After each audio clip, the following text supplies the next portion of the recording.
Hey guys, welcome back to the channel. This is story about what if Hiruzen decides that Naruto is not safe from the villagers and hides his existence. Part 1. Before I start, please do support for more amazing content and comments for part 2. Do consider to subscribe my channel and share my video to your friends and check out the description as well. Let's start the video. Hack Fuin. The bodies of Namikaze Minato and Uzumaki Kushina fell to the ground as the body of the fox that stood behind them was sucked into the body of a newborn. With the last of the Kyuubi's chakra sealed, the barrier surrounding the now lost family was dropped. Sarutobi, the third Hokage, rushed in and came to a stop as he stared down at the newly created Jinchuriki. The sun-kissed locks were just like his father's, whereas the round face was just like his mother's. The 3 whisker marks that adorned each cheek, however, were the child's own. The people must not know of this. If they found out, news of the demon container would spread, and my advisors, especially Danzo, will stop at nothing to make this boy into an emotionless weapon. What to do? The young babe started crying as he started feeling the chills of the wind that were once blocked by his mother's chakra barrier. Sarutobi gently lifted the babe from the stone altar. He turned to A and Bu, who were standing alert nearby. Eagle, go back and alert the council that the Kyuubi threat is now over. Tiger, deer, bring the bodies to be prepped for burial. Wolf, we are going back to A and Bu headquarters. As the A and Bu each went to complete the task assigned, Sarutobi and Wolf began their trek back to Konoha. Wolf turned slightly to glance down at the bundle in his Hokage's arms. Sir, permission to speak freely? Granted. What do you plan to do with it? Wolf was hoping that the Hokage wasn't planning what he thought he was planning. Well, Wolf, I have decided that his status as a Jinchuriki will be an SS rank secret to all citizens. He will be raised at the A and Bu headquarters away from others who could scorn him as a demon. His existence will be hidden from the village and the council until deemed appropriate. The reinstated Hokage looked up and faced the wolf-masked operative when he noticed stiffness. Chuckling a bit, he asked, is something the matter? With all due respect, Hokage-sama, we are special operatives. I'm not sure we have the— he paused, looking for the right word. Qualifications to raise a child at headquarters. Sarutobi nodded as they neared their destination. I understand your concern. However, this is the best option for his safety and well-being. We must put him under our protection until he is of age. There is not a chance I am allowing him to fall into greedy hands. Of course, if he demonstrates the aptitude to become a shinobi, you may train him as you see fit. I believe he can become a great asset to our village in the future. He stopped in front of a nondescript rock above the Hokage monument. With a few hand seals and the swiping of blood, the stone rolled away to reveal a staircase. The 2 figures descended into the darkness as the stone rolled back into place. 4 years later. The hallways were dark. The only signs of life were the small pitter-patter of feet against the cold concrete. A wolf-masked figure turned around before being barreled by a blur. Aji-san, you're home. Wolf looked down at the mop of jet-black strands that was now clinging to his uniform with reckless abandon. A dainty hand grabbed the back of the small boy's shirt and plucked him off. The cat mask had observed the interaction and was most likely smirking underneath the white porcelain. Naruto-kun, Wolf-san is very tired from his latest mission. You can play with him later. Her long purple hair fell around him as she wrapped her arms around him into a hug. Wolf couldn't help but smile. It had been 4 years since the young Jinchuriki had begun living with them. At first, Wolf was wary of having a child staying with them, but as time went on, Naruto had melted their hearts, and Wolf could think of Naruto as nothing less than a son.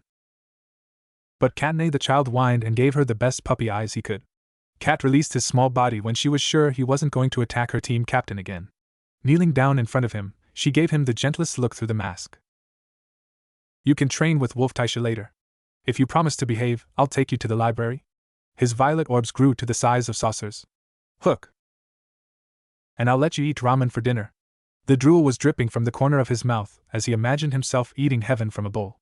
Line. And I'll show you how to climb trees. She paused for dramatic effect. Without your hands. He began jumping up and down. Sinker. I promise. I promise. The hand of the 4-year-old latched onto her own like a lion to its prey. Wolf watched in amusement as the mischievous devil he had brought back to HQ was dragging one of his most loyal team members away.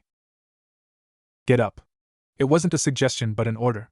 The 4-year-old glared at his opponent as he willed himself off the floor. He spit a wad of blood that had been collecting in his mouth and turned to face the wolf-masked shinobi. His eyes burned with a fire hotter than the summer sun. Running forward, he jabbed his small fist towards the A and Bu, but was swiftly knocked off of his feet. We are not here to brawl, Naruto. We are here to protect us shadows cast by the flame. Our duty is to end our targets swiftly and our enemies even swifter. Wolf came up behind his charge and held a kunai to his throat. We are going to do this again until your form is fitting for a shadow. Taking away the kunai, he let the boy situate himself again. Wolf's charge was learning at a ridiculously fast pace. In only a few years, he truly believed that Naruto would become one of the strongest shinobi the ANBU had ever produced. The Jinchuriki was already gaining proficiency in Kenjutsu and Fuinjutsu, and when he grew a little bigger, there was no doubt in Wolf's mind that his taijutsu and speed would increase tenfold. The young brunette took up a stance and charged once more. 2 years later, the lion mask gave the 3 recruits a quick glance before addressing them. This is your captain, Kodanuki. A white-cloaked figure stepped out of the darkness. Its height was no more than 1.25 meters, but the voice that spoke was what stunned them the most. Suteichu, is this a joke? They're wet behind the ears. I thought you promised me transfers. It was clearly the voice of a child.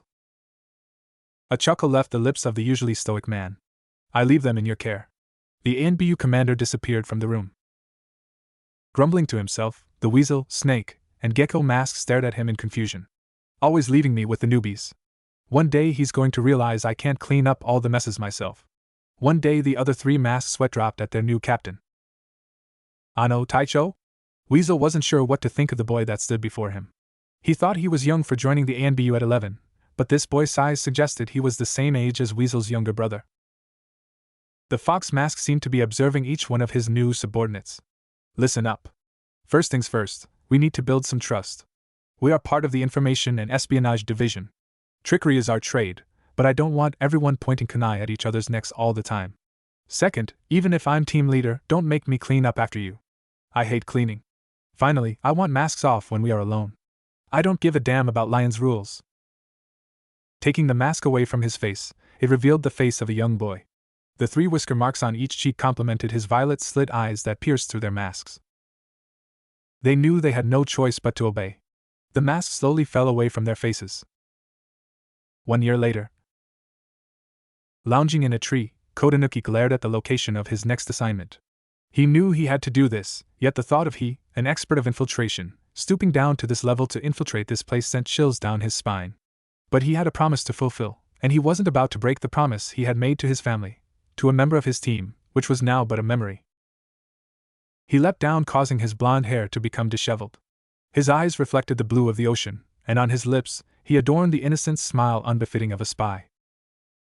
Rubbing his thumbs along the bottom of his wrists, he let the cold, hardened eyes of Ninja melt into the sunny orbs of a child. He entered the building as loud as an elephant, slammed open the classroom door, and marched in like he owned the room. If Wolf saw him now, he would no doubt cook him with a cat on for being as conspicuous as a circus clown. There was a man standing at the front of the room. He had brown hair done up in a high ponytail and a long scar that crossed his nose. The homeroom teacher glanced at the young boy who had stepped into the room. And who might you be? A grin spread across the already smiling face. I'm Uzumaki Naruto, and I'm going to be the next Hokage. Naruto stepped into the classroom and sat down in his seat. This would be the last time he was at the academy. With the Hittite on his forehead, he was now a genin of Konohagakure no Sato. Wearing his typical orange jumpsuit, today was the day that he would finally meet his teammates. His 5 years at the academy were finally over. There were good times and bad, but most importantly, he had learned new things. Not at the academy, of course. The only things he considered learned were what he did in his evenings, when he was free to train and take missions. Like everything else, his school time was just a mission, another opportunity to test his acting skills. And act he did. For half a decade, he pretended to be an idiotic, loud-mouthed dead last. Perhaps now that they were ninja, the Hokage would relieve him of this duty and allow him to re-enter ANBU full-time. He glanced to his left at his mission. Next to him was the brooding form of Uchiha Sasuke, the Rookie of the Year, or as he liked to think, the biggest team with duckbutt hair. The blonde let out a chuckle at this thought. As he settled down for a nap, a booming laughter could be heard from the 10-story tall fox in his gut. What's so funny? The blonde pouted. Just the fact that you're finally a genin after all these years, Kit. Shuddered Kurama. You should be happy for me, not laughing in my face. Sure. I won't deny that I'm happy about it. You're a genin now. Naruto could feel the fox snickering, but the glee in his voice was undeniable. Kurama was by far his most supportive friend and confidant. Oh, here comes the banshee. A moment later, voices and screeching could be heard entering the classroom. I got here first, I know, pig. Naruto baka, move so I can sit with my Sasuke Kyuin. A girl with pink hair and emerald eyes was glaring daggers at him. Which card should I play here? Well, a little resistance never hurt. He gave his best face of confusion as he gazed up at her. No? I got here first, so it's my seat. Sakura just gaped at him and was about to slam her fist into his skull when their teacher Irika walked in. Sakura, please take a seat, he said as he stood at the front of the classroom. Sakura gave Naruto one last glare before sitting down next to him. She listened as Irika explained the importance of this day and began assigning the teams. Soon he reached their names. Team 7 will be Uzumaki Naruto, Haruno Sakura, and Uchiha Sasuke. The pink-haired girl was cheering while the Raven was trying not to be annoyed. Naruto just ignored it all, zoning out. He already knew that he would be on the same team as the team, but a simultaneous thought passed through the minds of both the jailer and the jailed.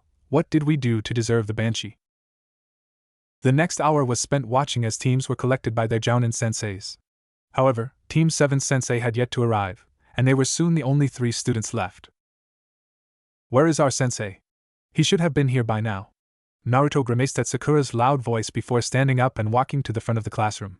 Grabbing an eraser, he slid the door open and stuck the eraser to the top of the doorway with a bit of chakra. Naruto baka, what do you think you're doing? He could feel the pinkette fuming behind him.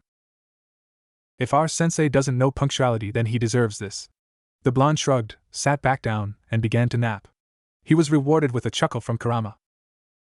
2 hours later, a man with gravity-defying silver hair wearing a standard Jounin outfit, a hetaite that covered his left eye, and a mask that covered the lower half of his face opened the door. He was greeted with the sight of 3 bored students and chalk settling in his hair. The eraser lay ignored on the floor. You're late, screeched the pink-haired one. My first impression of you is I hate you. Meet me on the roof in 5 minutes. With that, Kakashi used a shunshin to wait for his students. The first to arrive was the Raven. The pinkette and the blonde soon followed after and sat in front of Kakashi. Alright, now that we are all here, let's say some introductions, shall we? Let's start with name, likes, dislikes, hobbies, and dreams. You first.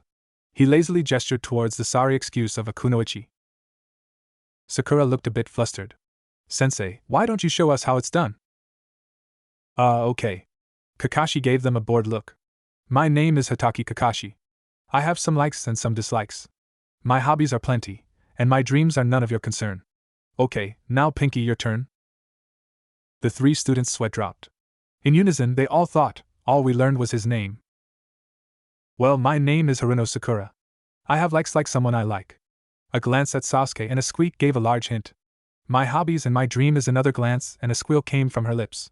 And I hate I know pig and Naruto baka. I'm going to have to figure out how to get the fangirl out of this one. Alright then, Broody, you're next. My name is Uchiha Sasuke. I have few likes and many dislikes. And my dream, no, my ambition, is to restore my clan and kill a certain man. Kakashi could only take a very supported, educated guess as to who that man was. Looks like he still resents Itachi. I'm not very good with the Avenger types. Finally, Blondie. Oh. My name is Uzumaki Naruto. I like ramen and Ji-chan. I hate the 3 minutes you have to wait for ramen to cook. My dream is to be the Hokage. As far as he could tell, there was no deceit in the blonde's words, and there was a passion that sparkled in his cerulean eyes. He seems like an overall idiot like the girl suggested, but maybe he has some merit. That's when it hit Kakashi that the boy in front of him looked suspiciously like another blonde. The yellow mop of hair and ocean blue eyes were a match to the Cyclops' late sensei. Could it be? But Sandaime-sama told me that he was dead. He decided to file away his discovery and confront the Hokage another time. Okay then. Meet me at Training Ground 7 at 800 hours for your genin exam. Oh, I suggest you don't eat anything. You'll just throw it up. That's all. The Silverman escaped the glares of his students with a shunshin, leaving 3 unsatisfied preteens with leaves on the roof. As Kakashi observed his potential students from his hiding spot, he knew there was a higher possibility he would fail them. The Uchiha had no interest in his teammates, and the pinkette only had eyes for the Raven. They both turned down their orange-clad comrade without a second thought. If they managed to pull through, I have my work cut out for me. After his team lunch plans were shot down by his so-called teammates, a sudden chakra pulse at his left shoulder instructed Naruto on his next action. He went to his apartment and shucked his orange jumpsuit to reveal the standard black A&BU attire but with a maroon flak jacket. The odd-colored jacket was a gift from his Uncle Wolf for becoming a team captain. Unsealing his chikudo from the seal on his right wrist, he slung it over his back and attached it firmly. The sword was a gift from his older sister Kat for his 8th birthday. Finally, tapping a seal on his left wrist and unsealing his mask, he placed it on his face and activated a seal drawn behind his left ear. The seal was that of his own creation from countless hours studying Fuinjutsu. His blonde hair bled to black and his eyes took a red tint, causing them to appear violet, with slit pupils, courtesy of his favorite tenant. The fox even made sure to mask his scent with the overbearing smell of kitsune. When he had begun his training, much to his chagrin, his blonde hair stood out against the shadows. To remedy this, Naruto had created the seal to help him blend in with the darkness. It assisted him with sneaking around unnoticed, and to his delight, it also helped with taking up another's identity in undercover missions. Now, the seals were distributed to every ANBU tasked with infiltration. Although he technically never needed to wear the seal when at home, he found that he was more comfortable with black hair, and thus most ANBU he worked with never knew that he originally was blonde. Even the choice to have Kurama's chakra tint his irises was a fashion choice that he greatly enjoyed. As a bonus, they helped him see much better in the dark, something that human eyes had a hard time doing. With a quick shunshin, he entered the Hokage's office. When he entered the room, he noticed 2 other ANBU, Hawk and Rabbit, already present. That meant that this was a team operation, a rare event nowadays for our S-rank preteen. He faced forwards towards the elder man sitting behind the desk. Ah, Kodanuki-kun. Glad you could make it. Now we are just waiting for Dog to appear. Naruto perked up at the mention of a temporary teammate he had never met before. While he was pondering the identity of this dog, his thoughts wandered to another dog he had seen around HQ, but he left 3 years ago. The Hokage wouldn't ask him to go on an ANBU mission, would he? Half an hour later, his question was answered as a dog-masked operative stepped into the office. His silver hair was a dead giveaway to who exactly was behind the mask. Sorry I'm late, Hokage-sama. Confusion flickered behind the fox mask. Or maybe he would. The Hokage cleared his throat. Now that you are all here, let's get this assignment underway. The Hokage did not look impressed. Perhaps it wasn't the smartest move to come so late when the Sandaime had asked Kakashi to fill a spot in an A-rank ANBU mission. He never thought he would have to put back on his dog mask, but it was for anonymity purposes. Still, either the Hokage was going senile, or the village was dangerously low on ANBU for something like this to occur. Kakashi was inclined to believe the former regardless of insubordination. If there was a way to see behind the masks, the Scarecrow bet that his team was glaring at him. The office was quiet as Kakashi saw the Hokage prepared to speak. Now that you are all here, let's get this assignment underway. We have reports of a group of missing nin coming too close to the village. I'm assigning you 4 to take care of the problem. I'd also like a report on their purpose for straying into the land of fire if and only if it is easily obtained. Rabbit, Hawk, Dog, Kodanuki, do I make myself clear? Hi Hokage-sama. The 4 ANB replied together. Sarutobi pulled out a scroll detailing their mission and handed it to Kodanuki. The operative quietly scanned over its contents. Kodanuki will be leading this mission. I'm also putting him in charge of information gathering. I expect a full report tomorrow morning. That is all. Dismissed. The room fell silent once more as the 4 ANBU disappeared into the shadows. They rejoined at the top of the west wall and gathered around each other. Kakashi observed his temporary captain. The fox-masked shinobi looked no older than 13. He had jet black hair and donned standard ANBU attire underneath a red flak jacket. He had a chikudo strapped to his back, the handle decorated with a deep red wrapping detailing small kitsune. The way he held himself made it clear that he was well versed in leading missions, and everything about him screamed professional. Kakashi, for the life of him, could not ever recall seeing this operative before, but considering the supposed age of the boy, it was possible that he did not join until after the Jounin had retired from the ANBU. Then again, most ANBU never meet each other due to teams tending to keep to themselves. It was very unlikely to meet someone from another division unless you were explicitly transferred. Unrolling a map, the captain began to speak. All right, the group of missing nin is reported to be around a dozen. He pointed to a certain area west of Konoha. This is their approximate location. Hawk, when we get in range, I want you to give a full report of their numbers and organization using your Byakugan. Then we'll form a plan of attack. It'll take us 2 hours to get there if we pace ourselves. Tucking the map away, the 4 shinobi dashed into the forest, hopping from tree to tree. Kakashi observed his other 2 teammates. After the debriefing, it was clear that Hawk-masked operative was a Hyuga who had mid-length black hair. The other ANB rabbit was Kunoichi with dark green hair that swept back in a high ponytail. While Hawk moved with speed and agility, Rabbit tended to misstep a bit more at the speed they were moving, signifying that she was a novice when it came to keeping up ANBU speeds. The silence that they had fallen under lasted for another hour. However, it was Rabbit who spoke up. Kotonuki-san. How old are you exactly? This was something Kakashi was also curious about it, though he showed no signs of it. Rabbit, if I were you, I would refrain from speaking too much. Kotonuki drew out a short sigh. But to answer your question, 12. The silver-haired ninja could not believe that his prediction was almost spot on. Rabbit pondered this for a few minutes. If the Jounin could see behind his teammate's mask, he bet that the Kunoichi was pouting. Then she piped up again. Wait, how old were you when you began ANBU then? Another long sigh was his reply. Classified.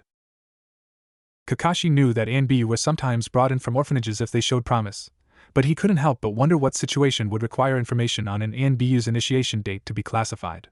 He wasn't given much time to think about it as Kotonuki suddenly slowed. They are much closer than I feared. I can sense their chakra from here. The group landed in a small clearing a few minutes later. Hawk, please report. The ex-ANBU was impressed with his leader's abilities. He must be a very good sensor to catch it before Hawk's eyes did. There are 10 missing Nin from IWA grouped together. Looks like they have set up a camp in a ravine. One seems to be a non-combat medic. The rest carry an assortment of weapons and most likely are well versed in ninjutsu, genjutsu, and taijutsu. There is currently one enemy on watch and alert. The rest are lounging around.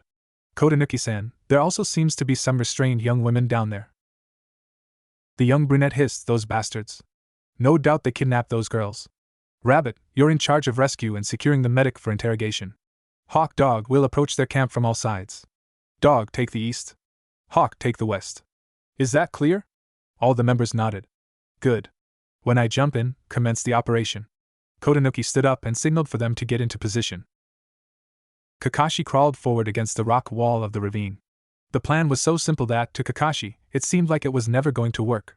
From his location, he watched as Kotonuki suddenly jumped into the center of the camp. What is he doing? Is he suicidal? He wasn't joking when he said he would jump in. His surprise didn't last long as Kakashi prepped a Raikiri and thrusted his arm through the closest XIWA shinobi. As the heart his hand touched burst from the powerful lightning attack, he jumped back to avoid a Dosakiryu. A shunshin later, he attacked a pair of red-headed ninja twins. They teamed against the silver-haired Leaf Nin and began throwing Doton jutsu around. Between dodging attacks and trying to find an opening, he missed the ninja that had appeared behind him after using an Iwagakure jutsu.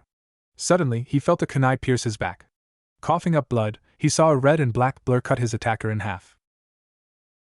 A few minutes earlier, Kotonuki peeked over the edge of the ravine. Should I do this the sneaky way or the flashy way? Kit, flashy is best. Make them burn. The now brunette snorted at his inner demon. Of course, you would say that. But this time, I agree. They've strayed too close to home to deserve the quiet way out. If you could see behind his mask, you would be met with a face with less emotion than the fox covering it. He jumped down into the center of the camp. The moonlight's gleam off of his unsheathed Chikudo was the only indication of his arrival. Before the first enemy could react, he was already in a pool of his own blood. One down. 3 XIWA Nin turned to face him, their eyes reflecting a mix of anger, bloodlust, and glee. A boulder flew past his head as he met swords with a man twice his size. Engaging in some taijutsu, Kotonuki leaned back to avoid a punch to his face and dealt a blow to the man's chest. Nice hit. Next, kick him. Kick him. A chakra-enhanced roundhouse kick sent the man flying back. A woman no older than 30 replaced him as she tried to corner him with mud clones. He cut down the doppelgangers, one by one, watching as they returned to their natural substance. Dodging to the side, he missed being squished by another boulder. That was close. Pay more attention. It would be a lot easier without the commentary. The gleam in his purple eyes spoke nothing but trouble. He took a kenjutsu stance and enveloped his Chikudo with a deep red fire. The eyes of his 3 opponents widened in recognition as they were quickly decapitated, their bodies slowly burning away from the tongues that had licked them. Cooked human always tasted so much better. Ignoring the hungry beast in his belly who wouldn't shut up about roasted long pork, Kotonuki turned to observe how his other teammates were faring. Rabbit had knocked out the medic and had her over her shoulder as she escorted the village women away from the camp. Hawk had taken care of 2 enemies with obvious juken. Turning to the east, he cursed as he saw one of Dog's opponents had used a mud clone to sneak behind the XNBU and thrust a kunai towards his right lung. With a shunshin, he stood above Dog, slicing the enemy in half as his hair involuntarily became the color of the redheads that he had just slain. Damn it! Get yourself together, Dog. Have your senses dulled that much? Looks like age is catching up to you. Sorry, Kodanuki-san. The silver-haired ninja slowly stood up. There's still the twin. Grabbing Dog and jumping away quickly, Kodanuki avoided another large boulder. Damn, it's really raining rocks today. He could hear the booming snicker of the fox. Hawk. The remaining redhead enemy found himself in a crippling pile of bones after having several of his tenketsu suddenly overloaded with chakra. The world fell dark as a blade at his neck severed his spine. Rabbit, Dog needs medical assistance. The brunette watched as his teammates started running towards them after tying the medic to a tree and putting the village girls under a deep sleep genjutsu. Green palms lit up and scanned Dog's lungs. Pulling out the kunai, the wounds slowly stopped bleeding. Rabbit instructed Dog to remove his clothing and began to wrap a bandage around the silver-haired shinobi's body. I'm okay now. Thank you, Rabbit-san. Dog sat down to rest. Naruto inspected Rabbit's work, and after deeming it acceptable, pulled out a rag to clean his chikuto. The soothing monotony of the action helped prepare him for what he was about to do. When he sensed the chakra of the medic flicker, he sheathed his sword and began to walk to his last victim. The girl, who looked no older than 23, struggled to her feet as her eyes flitted open. Now let's see what this pretty little lady has to say for herself. The medic looked in fear as the foxy and covered in her former friend's blood started to walk towards her. The lights flickered a bit in the dark room. A 7-year-old Kodanuki stood in the torture and interrogation center buried deep underground. From his position outside the window of interrogation room B, his emotionless purple eyes silently gazed ahead as the associate head of TNI, Marino Ibiki, a Tokubetsu jounin whose visible skin was littered with scars, questioned the poor fellow who was the target of Kodanuki's latest mission. There was no need for Ibiki to physically harm the enemy who had already fallen victim to the TNI nin's mental torture. When the man finally ran out of breath, fainting from the strain, the Tokubetsu jounin stepped into the side room. Did you catch all that? The key to being a good torturer is to never falter. Show no sign of recoiling from your own violent acts. Demonstrate that your will can break theirs, and you will most definitely be able to elicit everything you need. The brunette nodded in response but did not break his gaze away from the broken man chained to the wall of room B. Sir, may I try the next one? His eyes slowly lifted up to meet the scarred man's. Anko's playing with his partner in room A right now. Perhaps you'd like to observe her before attempting it yourself. Kodanuki nodded and slipped into the observation room next door. There he watched his former teammate tear apart her toy. This would be the start to developing his style, reminiscent of his teammate's own. Rabbit, Hawk, secure the perimeter. This may take a while. Kakashi watched as Kodanuki slammed his palm into the ground, a privacy seal expanding in a domed shape until it was about 15 meters in diameter. The jounin would regret not leading the sound barrier before the main event began. The brunette strode up to the medic whose wrists were tied together with a rope that dropped down from the tree above. With a swift kick, she was knocked off her feet so that her entire weight was being supported by her arms which were pulled taut between the rope and her shoulders. She was struggling with something in her mouth, although she didn't have time to swallow. Killing intent stretched out towards her. She froze and, with a punch to her gut, began to vomit, spitting out a small white pill. With a mischievous voice, the young boy finally began speaking. Ne-chan. You can't be doing drugs. They're no good. Let's play. Kurama says he wants to play with you too. We can play together. The blood-drenched killer of her friends began to stroke her lips, wiping away the acidic fluid dribbling down to her chin. Ne-chan, what's your name? When he received no reply, his next words came out as a whisper. Kurama says we should remove some of your shiny white ivories. Don't want you to go bite off that cute pink tongue. Her eyes widened in fear, and she shook her head vigorously. His fingers pried open her mouth with unknown strength, and she could only watch as with a flick of his wrist, a bloody tooth landed in the grass. The medic gave him pleading eyes that begged him to stop. When she looked through the holes of the mask, her fear was renewed from the amethyst eyes of a fox, no, a demon. Another molar dropped out of Kodanuki's hand as a small scream escaped her mouth. See? Isn't this so much better? Let's keep playing. Or are you ready to start talking? And so, the screams and the pleas that streamed out of her mouth soon began to leak information. But at this point, Kakashi could not bear to listen and had opted to step out of the barrier and watch within the silence of the forest. When Kodanuki had finished, he injected her with a lethal poison and gently set her body down. Kneeling and whispering a few prayers, he watched as his broken victim's eyes lost the last of their light. Not that there was much, though. After all, she did leave the world with 4 less teeth, 2 less fingers, dislocated shoulders, and dead eyes. Pulling her eyelids closed, he let her head rest against the blood-stained gravel. Withdrawing a scroll, he began writing down all the information he had gathered from the hours they spent together. There was nothing Kotonuki liked about torture. It was something he had learned out of necessity rather than desire. Watching himself peel away the layers of a person like an onion made him want to cry, but he had to do what needed to be done. The best way to forget the hurt was to pretend it was all a game. NBU, even if it was all he had ever known, was all a game that he would one day stop playing, he hoped. Once the brunette sealed away the scroll, he ran a hand through his sticky hair. Kotonuki glanced to each of his teammates. Throwing an empty scroll to each of them, he ordered them to seal all the bodies away. You never know what intel you could glean from dead bodies. Rabbit soon reported that she escorted the previously captured villagers back to their nearby home. With the last of the cleanup done, the group left the ravine and headed back to Konoha. It was nearly midnight before they slipped back over the village walls. As the temporary team broke up, Naruto headed to the Hokage Tower to make his report. Silently striding through the ANBU entrance of the tower, he entered the office to see Sarutobi snickering at an orange book, which could only be the infamous Ika Paradise. Behind all the stacks of paperwork, Sarutobi felt like he always had an itch he must scratch. That itch was quelled in the form of the passionate tome he currently held in his hands. He was so enraptured by the book that he didn't notice when a certain brunette entered his office. Naruto cleared his throat. "Sir, here to report our mission was a success." Scrambling to set his book down, the Sandaime finally looked away from the lively pages. "Naruto-kun, what have I said about the formalities? No one is here. Take off your mask." Sarutobi looked ahead as he received a yes, "Hokage-sama," and the young boy revealed his face. The elder man smiled warmly. The brunette handed him a scroll. "May I go now? Team 7 is having their genin exam this morning, and I would like to," he gestured to his clothes. "Clean up a bit before meeting them." He watched the young Jinchuriki bow before leaving his office.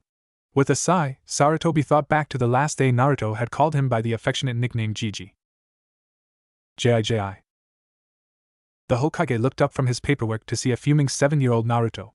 "Ah, Naruto-kun. Are you alright?"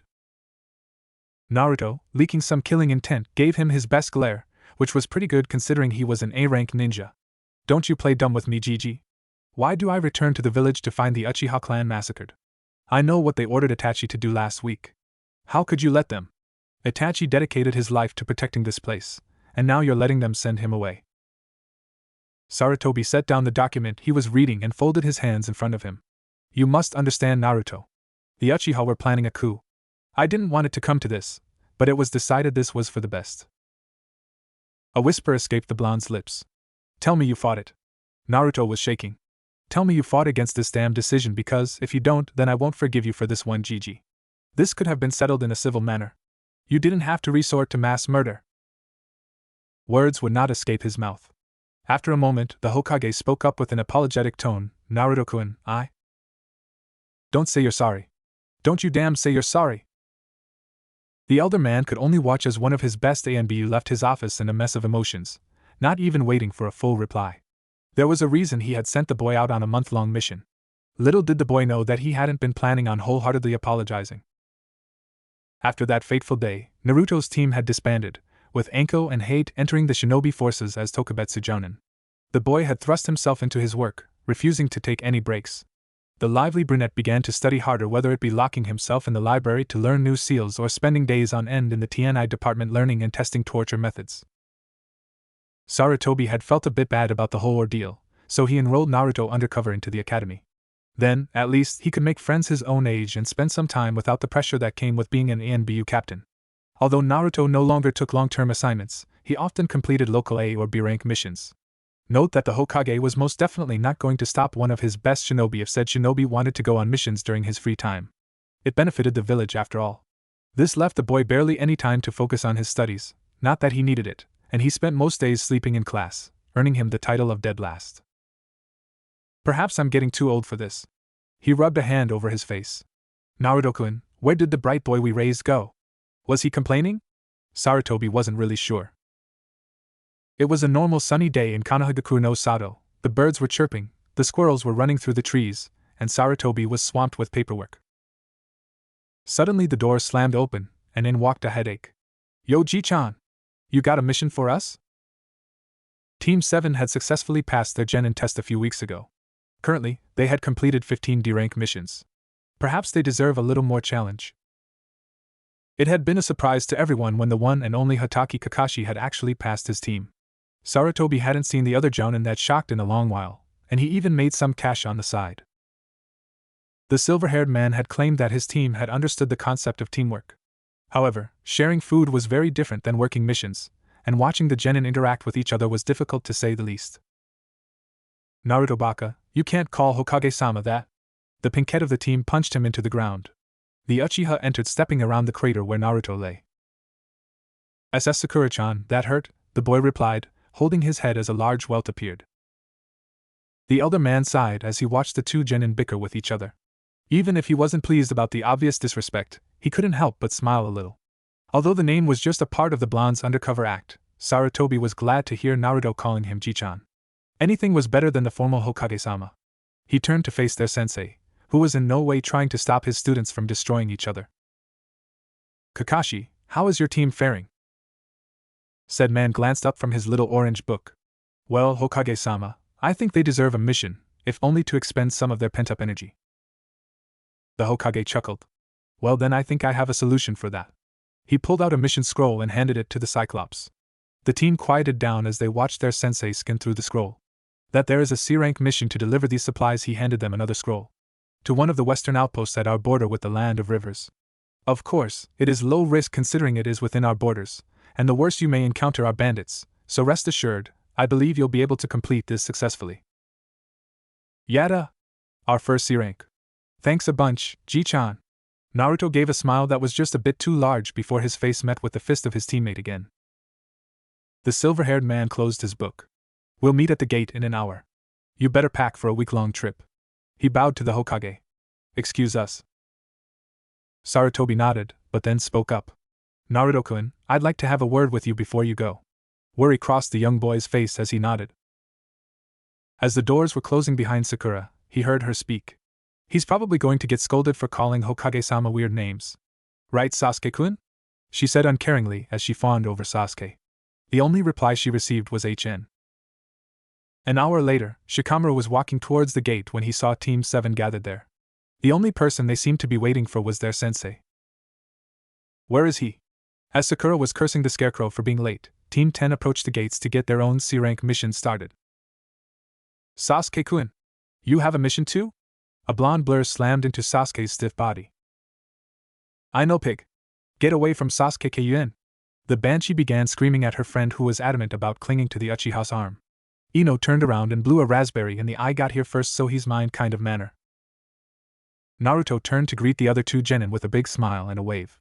Shikamaru, Chuji. How's it going? One response was Chuji furiously snacking on a bag of potato chips. Troublesome, muttered Shikamaru. We have to guard a bridge builder to the land of waves. Chuji here is especially upset because the client called him. No words needed to be said as both understood that whoever their client was had insulted Chuji about his weight. The shadow user observed the blonde as he explained that they were doing a supplies delivery. For all the time he knew him, the Nara couldn't figure out the enigma that was Uzumaki Naruto. Back at the academy, the dead last did one of two things: silently sleep in class or loudly proclaim his dream. There was no in-between. He remembered one day when the blonde was so tired that he hadn't even greeted Shikamaru before plopping down in his seat and quietly snoring through class. Iruka had not been happy. It ended with Naruto sporting new bruises from being kicked off of his seat before he had woken up. The moment his blue eyes had drowsily cracked open, he began to shout like he hadn't been sleeping the entire time. The class was in an uproar, and Iruka had given Naruto detention for a week. Focusing back on their mission, the Ino Shikacho team waved goodbye to their friends as they, along with their sensei, began to escort a drunk old man out of the village. Team 7 could only stand around as waiting by the gates was emerged in silence once again. A poof of smoke later, they were greeted by the Cyclops giving his eye smile. Yo! You're late. Naruto and Sasuke slowly backed away from the angry pinkette. You see, I got lost on the road of life. The jounin rubbed the back of his neck sheepishly. Liar! If the boys didn't hold her back, she would have pummeled the team leader to an unrecognizable pulp. After that whole ordeal was settled, Team 7 set off to the southwest. Deciding to stick to the trees, they ran at a decent pace for genin as the leaves blurred past. Hours passed. The only sounds coming from the group were the chatting of the loudmouth dressed in orange and the sighs of his other 3 teammates. Before they knew it, 4 days had passed, and the wooden shape of the outpost soon came into view before the sun had reached its zenith. Naruto was glad that this part of his mission would soon be over.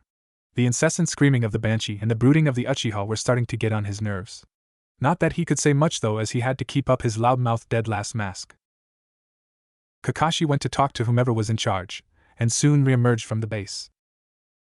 Alright everyone. We are going to stay here for the rest of the day and start heading back to the Konoha tomorrow. Naruto cheered loudly, throwing his arms in the air. This doesn't mean we will be doing nothing though. The blonde's face suddenly became dejected. We are going to be climbing trees.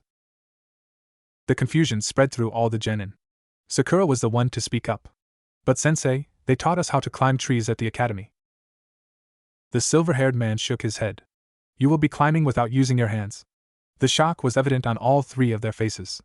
Just watch. Kakashi gathered some chakra and began to stroll up the trunk of the tree, defying gravity not unlike his unruly hair. Their jaws dropped, and Naruto began cheering that it was the coolest thing ever. Sakura surprisingly got the exercise down quickly. Naruto and Sasuke seemed a bit slower. When it came down to it, though, it was obvious that their struggles were caused by their large chakra reserves, whereas Sakura's was pitifully small. For the rest of the day, the young boys struggled to climb the trees, marking the highest point they could reach with the kunai before falling down. When they had exhausted all their chakra, the panting boys rested for the night. As the rest of the team promptly slept, Naruto made a shadow clone, climbed out of his bedroll, and left the room. Exiting the base, he snuck into the darkness of the forest. He melted into the safety of the shadows as he was checking to make sure that none of the ninja in the outpost had sensed his departure. With his mask in place and his seals activated, Naruto disappeared. Sarutobi was filling out forms from his never-ending stack of papers when a breeze caused the documents to scatter on the floor. He looked up to face the wolf mask that stood before him and pressed the red button that allowed him to speak to his secretary. I would like no interruptions for the next 5 minutes. Understood, sir. The click signaled the release of the intercom. He motioned for the ANBU to begin. Sir, how is he doing? He hasn't come by recently, and Kat is starting to worry about her little brother. No names needed to be spoken. Both men knew that there was only one boy that Kat had come to love and respect as a younger brother.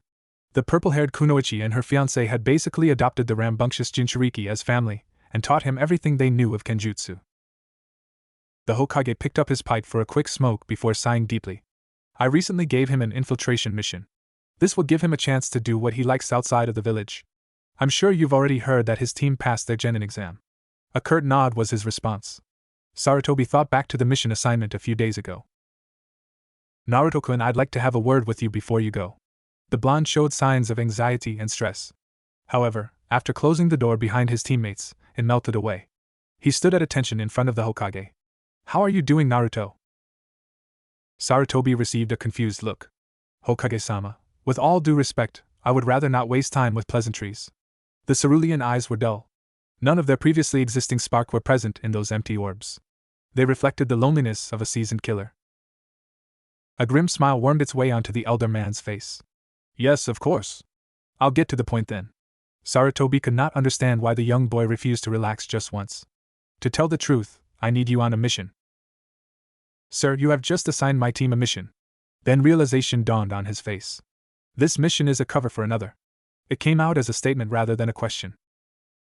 The Hokage nodded and finished explaining the situation. Every so often, Naruto would nod his head in understanding. This was a mission perfectly suited for him, and the cover gave the perfect opportunity. The bare minimum number of ANBU are currently in the village, so if you could take care of it, it would be a great relief. I wouldn't have to jeopardize the safety of the village for this. The blonde cringed at the obvious guilt-tripping from the third. I understand. It will be handled swiftly. Sarutobi handed him a scroll with the details. With a bow, the boy left the room. Wolf spoke up again. What is this mission that you let a genin team take a C rank just to allow him time outside the village to complete it? A chuckle escaped his lips. Just a loose end in the land of waves. The sticky fluid of life contrasted the green blades of grass. A head rolled on the ground. Son of a bitch! You killed my brother! The crazy-eyed ninja launched a swate unjutsu at the masked figure. Dodge. Slash. Stab. Another body joined the growing pile. No! Takumi! The woman attempted to slice the perpetrator in half with Takigaker's renowned water-cutting sword. However, before she had a chance, it felt like liquid fire was spreading from her lungs. Monster was the last whisper that escaped her lips before her body was the last to fall onto the pile. The last standing figure proceeded to store the bodies away and clean up so that it didn't look like there was just a murder of 3. As the perpetrator's body vanished in a puff of smoke, a scroll was left in the grass. Naruto stepped out of the darkness and took the scroll containing the 3 corpses. From the shadows, he had watched his shadow clones work Kotonuki's work his work. The paper weighed heavily in his hand. Kurama observed as his vessel began walking away from the recent carnage site. From the boy's body language, the fox could tell that something was bothering him. His feet carried him from branch to branch, but he soon slowed to a stop. Body tense, he seated himself, with legs bent and arms wrapped around them, before resting his head against the trunk and staring through the foliage. The moon shone brightly as the leaves' shadows danced across a worried face. Unshed tears glistened upon the cerulean orbs. "Kit, are you doing all right?" It was a pointless question since Kurama had always been able to read his kit like a book, but he always made an effort to ask. A teardrop fell down to splash against the stone floor. Naruto raised his head to come face to face with his inner demon. They were no longer in the forest but in the cave that was Naruto's mindscape. A small whisper escaped the blonde's lips. "No." The giant chakra construct frowned. Every so often, Naruto would have a mental breakdown. They weren't frequent at first, but over the years, the stress was affecting the child more and more. Being part of espionage required very little, if at all necessary, violence. There was barely any blood staining the small hands back when he was 7. However, it all changed with that unfortunate event 5 years ago which tore apart Naruto's family. That was the start, Kurama remembered, of the blonde's turmoil. Kurama was tired. The mindscape was cold, the winds were howling, and warmth was practically non-existent. He had just listened to his jailer confront his jailer's superior, the Hokage, about an incident resulting in the flight of his jailer's brother from the village. His crimson eye creaked open as he was met with a broken blue gaze. Never in the 3 years he had spoken with the boy had he seen that gaze. Slowly, the chaos in the blonde's mind was coming to an end. Over the dying winds, he could barely make out the kid's words. "Please teach me how to kill." And so, the demon taught the human his tricks. Now, he could tell that he would have to console his Jinchuriki yet again. Shrinking down to his human form, he beckoned the kid to step forward. Naruto watched as the giant fox assumed his human form. It was something his friend saved for only occasions such as these. Behind the bars was a man about 1.8 meters in height who wore a formal blood-red kimono and haori with a lighter maroon hakama underneath. If you were to see him, it was not the crimson slit eyes nor the 3 dark whisker marks on each of his cheeks that stood out the most. No, it was the 2 orange fox ears that poked out of his burgundy mane and the 9 orange tails that were lazily swinging behind him. A small wave of the hand signaled Naruto to enter. Kurama slid down into a feral stance while still remaining on 2 feet. Naruto followed along, entering his own fighting stance. As if hearing a silent signal, they rushed towards each other. This was not the first time Naruto had come to Kurama for support. It actually happened quite frequently. The demon fox was not the best at comforting, so they sparred it out as a way of releasing tension. Sometimes the pain was bearable, but most of the time Naruto ended up a sobbing, beat-up heap. This time was no different. First came the denial. The blonde tightened his fists as he dodged a swipe of sharp claws. "I didn't kill them. My Kagebunshin did. It wasn't me. I didn't kill them." "You know that's not true, Kit. Your Kagebunshin is an extension of yourself.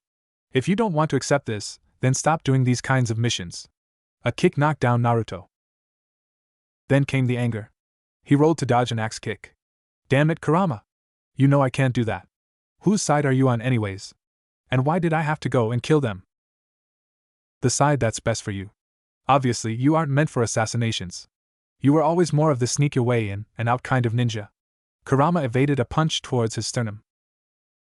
Following that was the bargaining. "Next time, I'll spare them. I won't cause them any pain. Don't you think that's the right thing to do?" A follow-up roundhouse kick attempted to hit the fox. "You would be going against your Hokage's orders." "Not helping," he said through clenched teeth. "I'm just saying it as I see it." Next was the depression. "I'm done. I can't work like this anymore." The sobbing began as his smaller body was picked up by 2 of the kitsune's orange tails. Then quit. Another tail came up and jabbed Naruto straight in the stomach.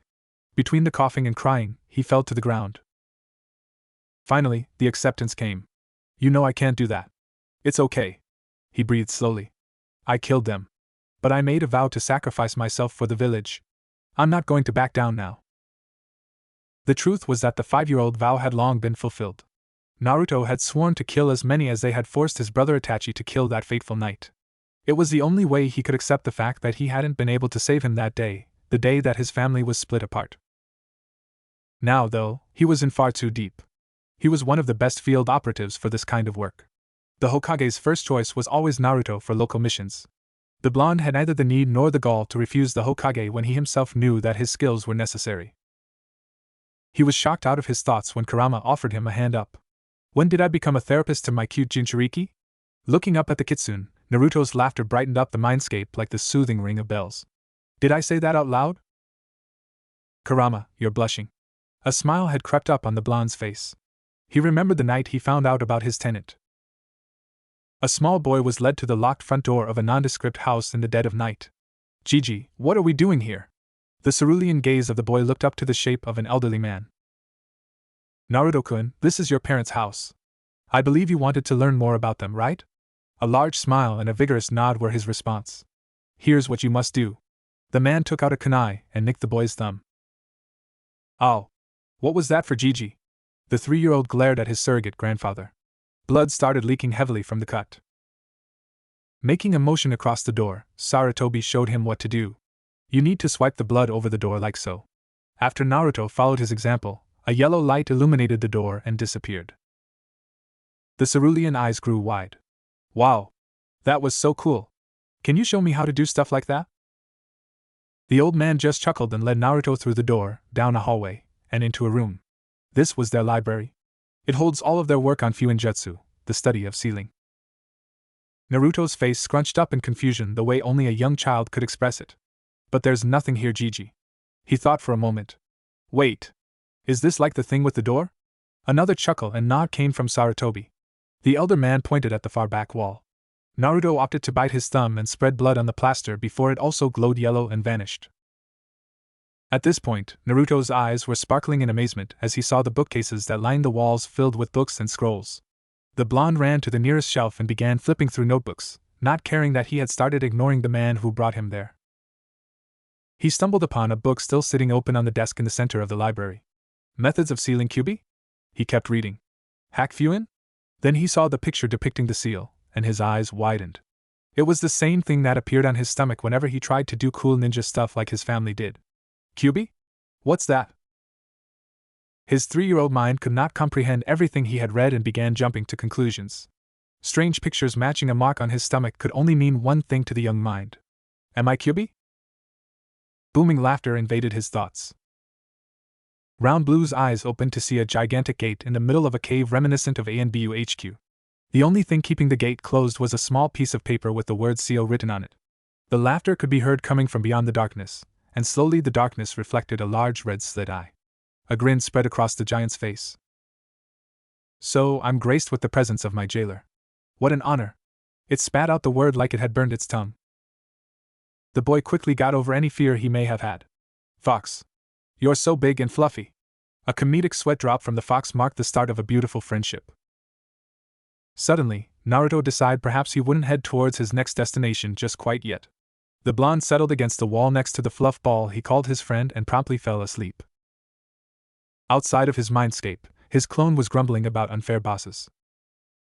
Kit, you ought to wake up. The demon fox mentally nudged the preteen. Kurama, let me sleep. This was one rare occasion Naruto actually had to sleep in without a pressing matter pushing him to be alert. His whining stopped when he was jolted awake, not by his tenant, but by the sudden memories of a clone of his clone. Team 7 was getting ready to head back to Konoha. Naruto was starting to sweat as his real self, or boss as the clones liked to call him, had yet to confirm completing the first objective of their primary mission. A hawk swooped down and, with a screech, landed on Kakashi's outstretched arm. Grabbing the small note out of the carrier's pouch, Naruto noticed Kakashi stiffen, although the Jounin's years of training helped him to hide it well. Change of plans. Team 10 encountered missing Nin during their mission and are requesting immediate backup. Since we are closest, we are heading to the land of waves. Confused looks passed along their faces. Soon, it was replaced with understanding, and they changed course to the south. The blonde clone discreetly made and dispelled a bunshin to inform his creator. Damn. We have to catch up to them now. Why didn't you wake me up earlier, Baka? A tick mark appeared. If only the jailer could punch his prisoner into a wall right now. That's what I was trying to do, a grumble replied. Only Naruto got away with calling the demon fox an idiot to his face. Takumi the Takinin entered the mansion of the wealthiest man in this country. As he was escorted through the hallways, he ignored the stares of the thugs and the cries of the defeated women. The air reeked of alcohol, and the whole building was drenched in vileness. Stepping through the ornate double doors, he came face to face with a man of short stature with hair too big for his head. The beady eyes behind small round glasses scrutinized Takumi before the man behind the desk smiled in a conspiratorial way. Bowing before his potential business partner, the missing nin waited to be addressed. Welcome to my humble abode. I hope they have been treating you well. What can I do for you? Takumi lifted his gaze. Gato-san, the sitting man, raised an eyebrow. I would like to offer my services to you, not as a hired man but as a partner. The small man leaned forward and rested his chin atop his folded hands. Oh? What is your proposal? Word on the street is that you are currently seeking a certain bridge builder to be taken care of, and that this bridge builder is under the care of Konoha Nin. Those leaf scum killed my siblings when we were minding our own business.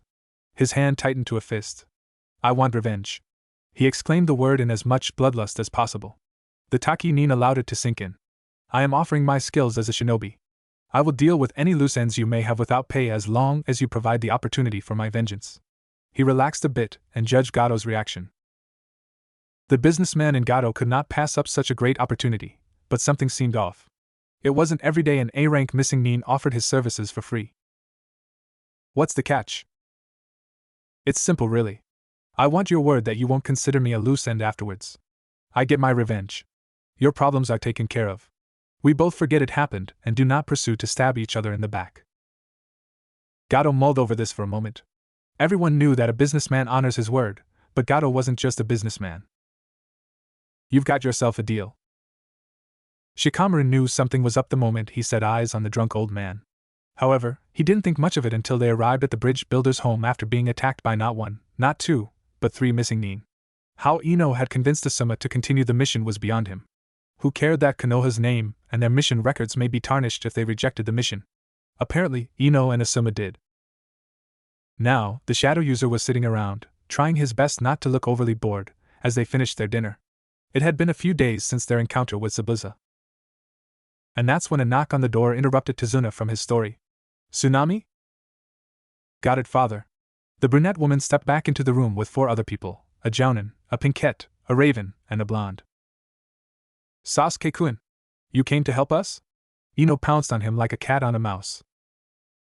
Kakashi glanced around the room and cleared him throat. Looking at Tazuna, he spoke. You must be Team 10's client, Tazuna. My name is Hitaki Kakashi, and this is Team 7. We are here to back up Team 10 for the remainder of their mission. As the jounin spoke with the bridge builder, the genin went around introducing themselves. Naruto came and sat next to Shikamaru. Hey. How's it going? Troublesome. The blonde leaned back against the wall. I feel you. They sat in as much silence as they could muster around the other ninja. Suddenly, a boy no older than 8 ran into the room. You can't beat Gato no matter how many people you send. There are no such things as heroes. You people who live in the sun would never understand our pain.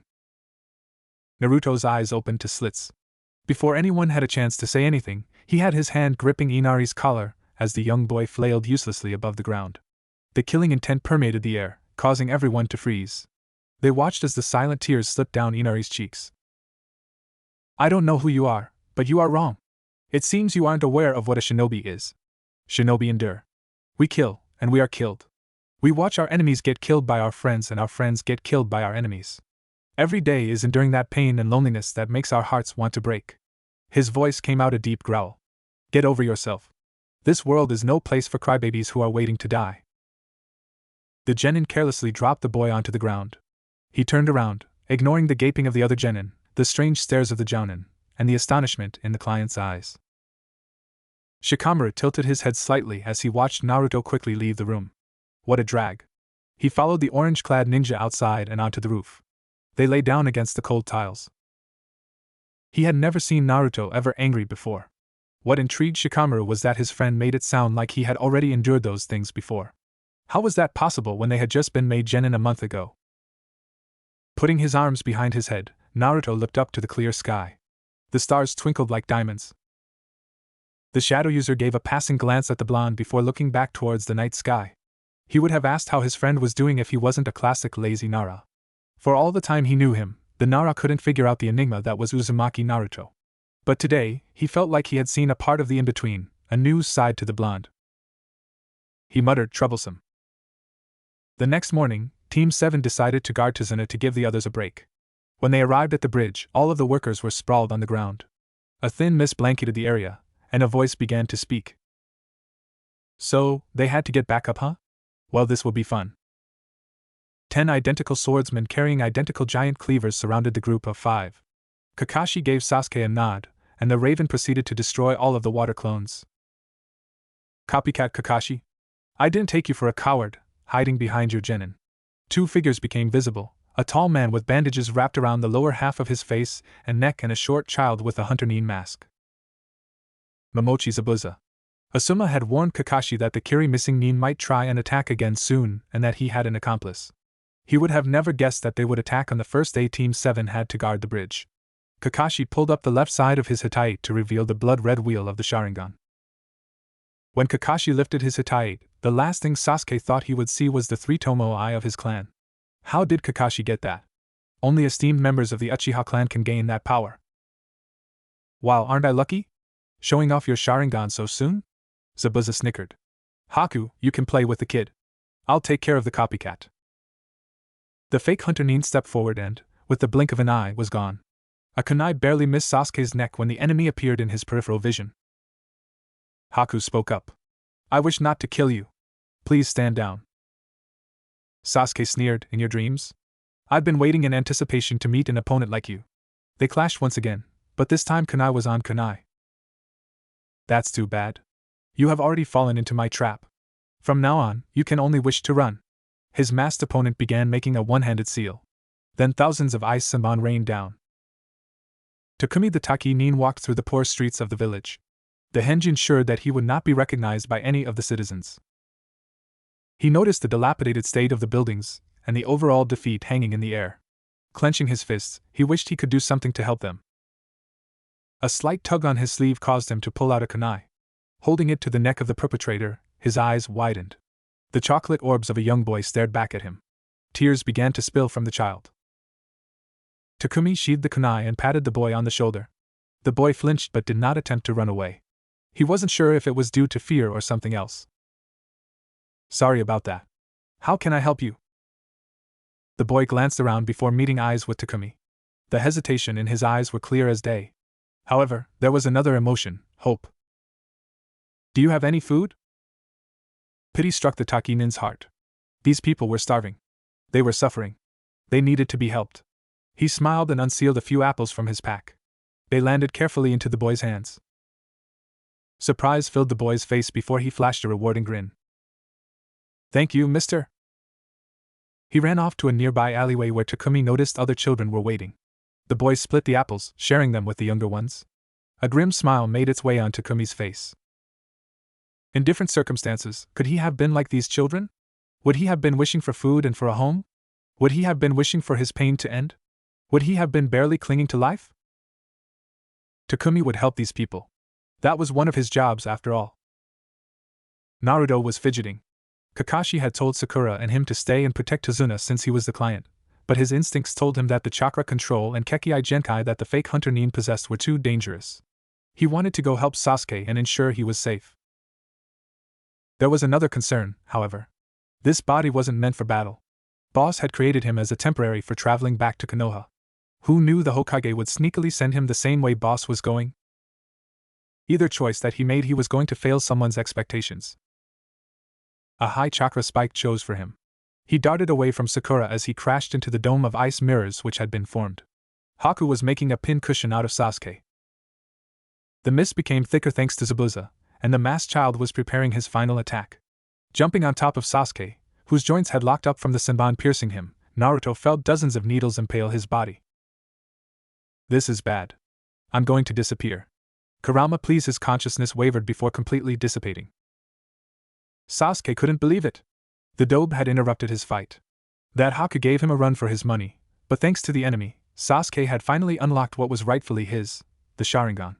He could see clearly for the first time in his life, but the blonde was ruining his chances to test out his new eyes. Then, the Dobe had the audacity to protect him. He was an Uchiha. He didn't need anyone to protect him, especially not the dead last. Dobe, this is my fight, he grunted. Stay out of it. Shut up. You're lucky he's nice enough to save you. The Raven was ticked to say the least. The blonde had the nerve to tell him to shut up. If it was anyone who should shut up, it was the blonde with his incessant talking. However, confusion did cross his mind. The Dobe had referred to himself in third person. To further confuse him, the dead last's voice was deeper, like the night they had arrived where he had yelled at the annoying child. What going on with you, Dobe? A strong wind snapped him from his thoughts. The mirrors were being melted by the strong red chakra that was enveloping the blonde's body. Metal hitting concrete could be heard as the needles in his body were forcefully pushed out. The holes they left were steaming as they healed over without scarring. Before anyone could say anything, all Sasuke could see was an orange blur. The mirror containing the true Haku shattered as a chakra-enforced punch sent his opponent flying. The mask splintered and broke off as the face of a young boy not much older than himself was revealed. Haku had a mad bruise forming on his right cheek where Naruto had punched him.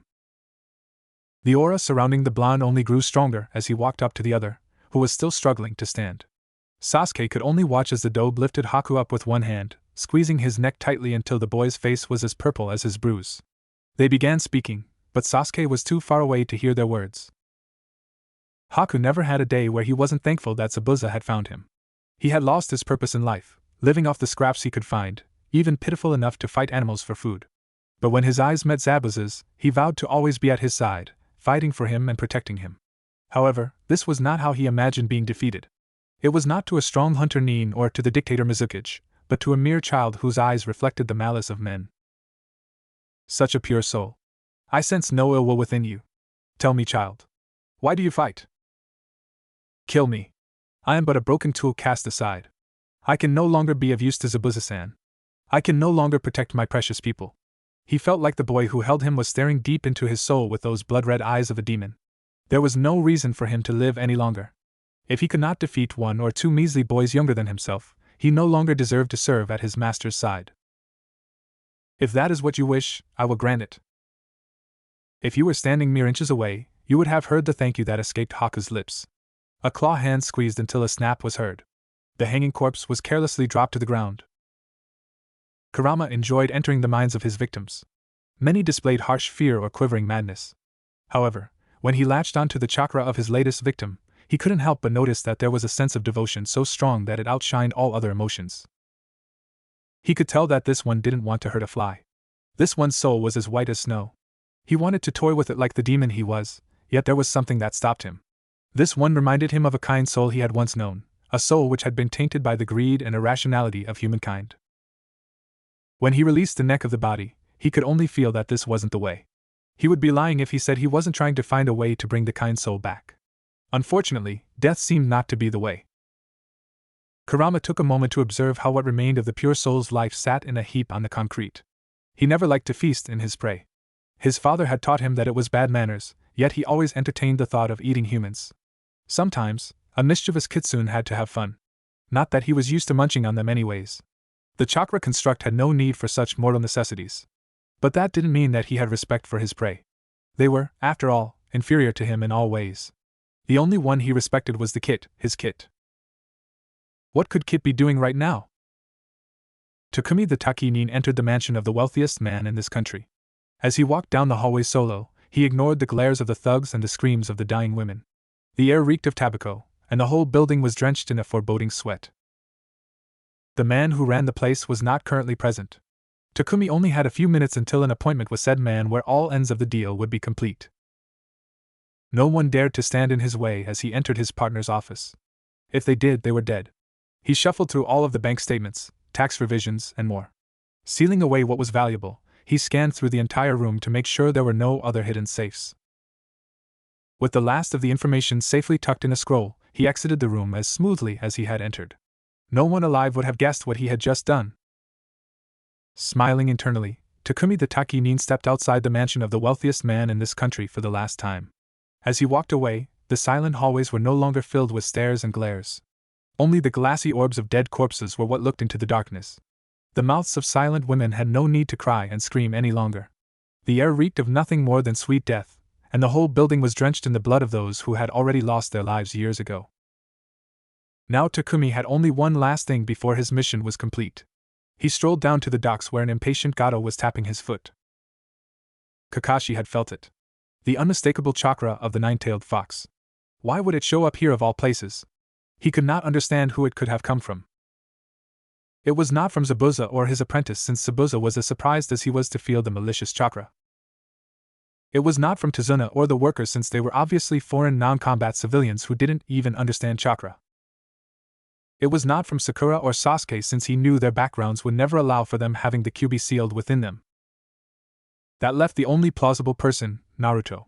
If no one else had interrupted the fight, the only person who could possibly hold the Kyuubi was Naruto. The blonde was an orphan with a questionable past. He also fit the description of a mini Minato. There was no doubt in Kakashi's mind now that Naruto was Minato's son, the only one the Yondaime would trust with sealing the Kyuubi into. The Sandaime would have a lot of explaining to do, but first, he had to finish his battle. Asuma was rushing to the bridge. After Gato's thugs had threatened tsunami, he knew that Team 7 was in trouble. He left his team to protect the family from any more unwanted visitors, and now the bridge finally came into sight. A thick fog hung in the air, and the unconscious bodies of workers were strewn around like dead fish on a beach. A bright light illuminated the area. He rushed forward to see Kakashi facing Zabuza. The missing nin's arms were uselessly hanging by his side as he was being weighed down by Kakashi's team of Niken. As the Raikiri grew closer and closer, Zabuza closed his eyes to accept his fate. Kakashi's hand passed through the chest of the Kiri nin, and he breathed his last. The dogs bowed before undoing the summon. Asuma approached Kakashi as he wavered on his feet. Catching his fellow jounin before he could fall backwards, the black-haired man pulled down the Hittite of his counterpart. Clapping was heard as the mist dissipated. They both snapped their heads in the direction of the sound.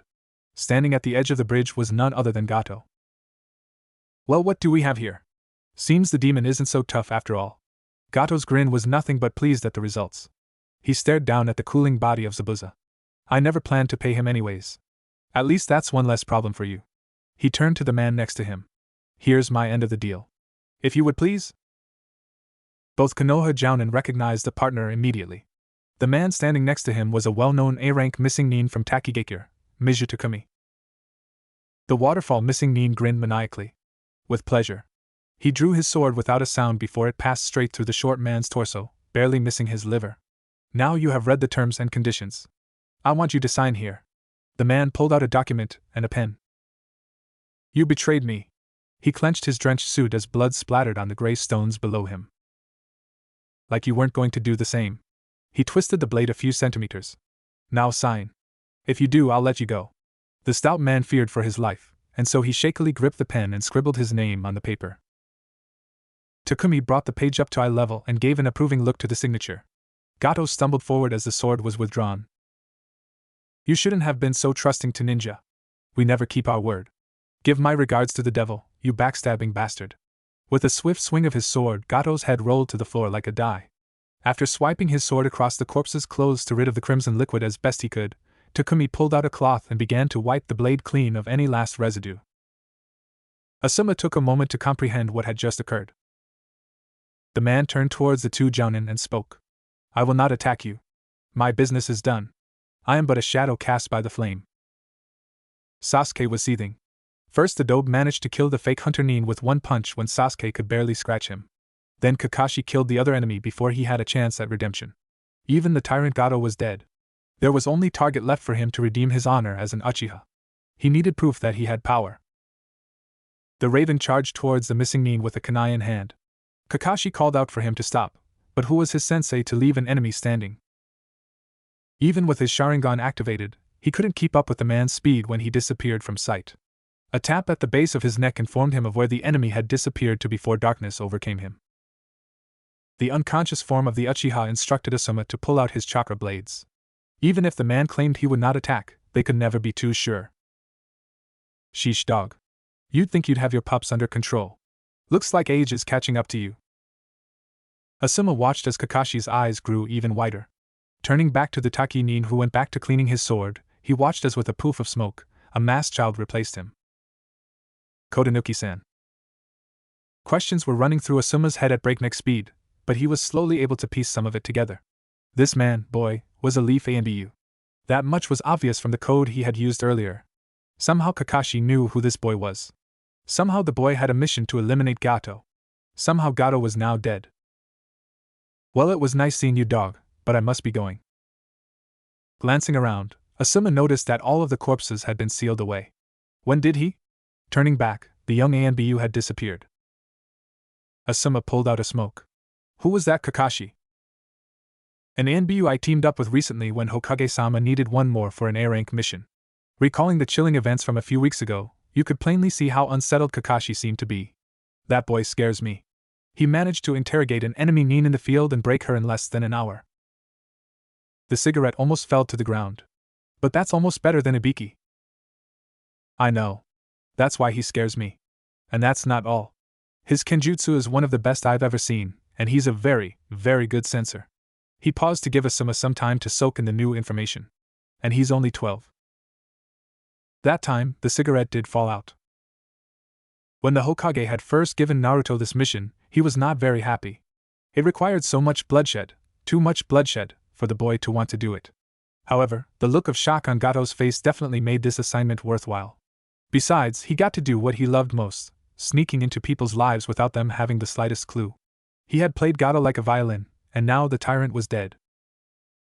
Pocketing the scroll containing the dead bodies of the two missing Nin and the businessman, Naruto thought about what he was to do now. He already burned down the mansion and all evidence that he had ever stepped foot in it. He couldn't technically cash in the bounty for Zabuza until he returned to the Hidden Leaf. Considering that the Hokage purposely sent his team to his location, he couldn't very well go and ditch them here while he returned by himself. He would have to stay in Wave until whatever backup mission they were sent on gets completed. Now, the only next plausible step was to relieve Kurama before he was driven insane by the silver-haired hound and company. There was a reason Kotonuki liked to taunt dog. It was simple really. Kitsune have always been known for their intense fear or hate of the other four-legged creatures. Thanks to his tenant, Naruto tended towards the latter and therefore took out his dislike of dogs on the unsuspecting Kakashi. Poor dog had no clue. Perhaps he should check up on his friend. Making the mental connection, he tried to reach out to the other. Kurama. Kurama? What? Oh, good you're alive. And what is that supposed to mean? Someone's grumpy. Got ants in your pants or something? How about dogs? A grumble was his response. Something along the lines of unbearable canines. Oh, how he loved to pick on Kurama sometimes. I'm coming to switch out with you. Finally. I thought you would never be done. Did you miss me that much? I know it's lonely when you possess one of my unconscious clones. Shut up. And are you here yet? Behind that tree to your left. Currently, Team 7 was escorting Tazuna back to his house since he was worried about his daughter and grandson. Naruto watched as Kurama announced he really needed to take a leak. A blonde head poked around before standing next to him. Naruto was actually very impressed. Kurama had covered up any and all signs of possession with a very strong illusion that not even the Jinchuriki could notice. Then again, Kitsune were masters of illusion, so perhaps it wasn't that surprising. Wow, that's the best excuse you could come up with? Shut up. Kurama proceeded to walk behind the tree and dispel himself. Much better. I thought you enjoyed your freedom through possession. Not when I have to spend it with that dirty mutt lover. Well, suit yourself. Naruto walked back to the road, where Sakura berated him for saying unprofessional things in front of a client. Now, who was being unprofessional? The rest of their time spent in Wave was very uneventful. It took another week for Tazuna to finish the bridge as well as fix any damage the battle may have caused. During then, Teams 7 and 10 trained together, if you could call it training. Naruto and Sasuke finally mastered the tree climbing exercise. Well, at least one of them did. The other had known how to do it since he was 4. Shikamaru and Shuji were cloud watching most of the time. They were near the water where you could see the clouds for miles without trees to obscure your view. They definitely were not going to pass up a chance like this. Sakura and Ino spent time with Tsunami and bickering with each other, not that their senseis really cared. Out of everything that occurred during that week, The most eventful thing was that Naruto apologized to Inari. "Hey kid." Inari was sitting and staring out at the water. The celebrations had died down, and the night sky made everything seem so peaceful. Naruto walked up and sat down next to the boy, who tensed up immediately. Running a hand through his hair, the blonde had to sigh. "Look, I'm sorry for what I said to you back there. I heard later from your gramps what had happened to your dad." The boy's head turned abruptly and stared at the whiskered face. "I understand that you were in a tough situation and all, but remember, you are really fortunate. Even without your dad, you still have your mom and your gramps here with you. They love you and care for you. My parents died not even before the sun rose on my birthday." Inari's eyes grew wide at this statement, but he stayed silent and listened to what Naruto said next. "But I had my caretakers who were compassionate to me. Those people are my precious people, and I would do anything to protect them. Yet, even then, some have died on missions. Instead of crying about it, I took up the duties and made them my own. I learned my parents' techniques and fulfilled my caretakers' jobs to honor them. Your dad wouldn't want to see you crying all the time. He would want you to be strong and protect the village just like him. I heard that you stood up for your mom when the bandits came." He ruffled the young boy's hair. "Just remember, you can be strong too, okay?" With that, Naruto left Inari to think about his words. Internally, he was smiling. I hope that boy realizes how lucky he is. He has a long road ahead of him to help the village return to its prosperous state. All in all, the remainder of the mission was successful, and they returned to Konoha almost an entire month after they had left. Like all good shinobi, the first thing Naruto did when he returned was report to his Hokage. Kakashi and Asuma had dismissed the genin, since as team leaders, they were responsible for reporting. Unknown to both of them, Naruto had taken the liberty of leaving a shadow clone, which was stronger just in case something unexpected happened, with them and ran to the village ahead of time to give his report. Now, he was standing in front of his leader ready to clear up anything before the Jounins arrived. "Hokage-sama, I'm here to report that the elimination of that man was a success. Within this scroll, you will find his remains along with the demon of the hidden mist, Momochi Zabuza, and his apprentice, Yuki Haku. Here are all the documents legitimately signed by Gato."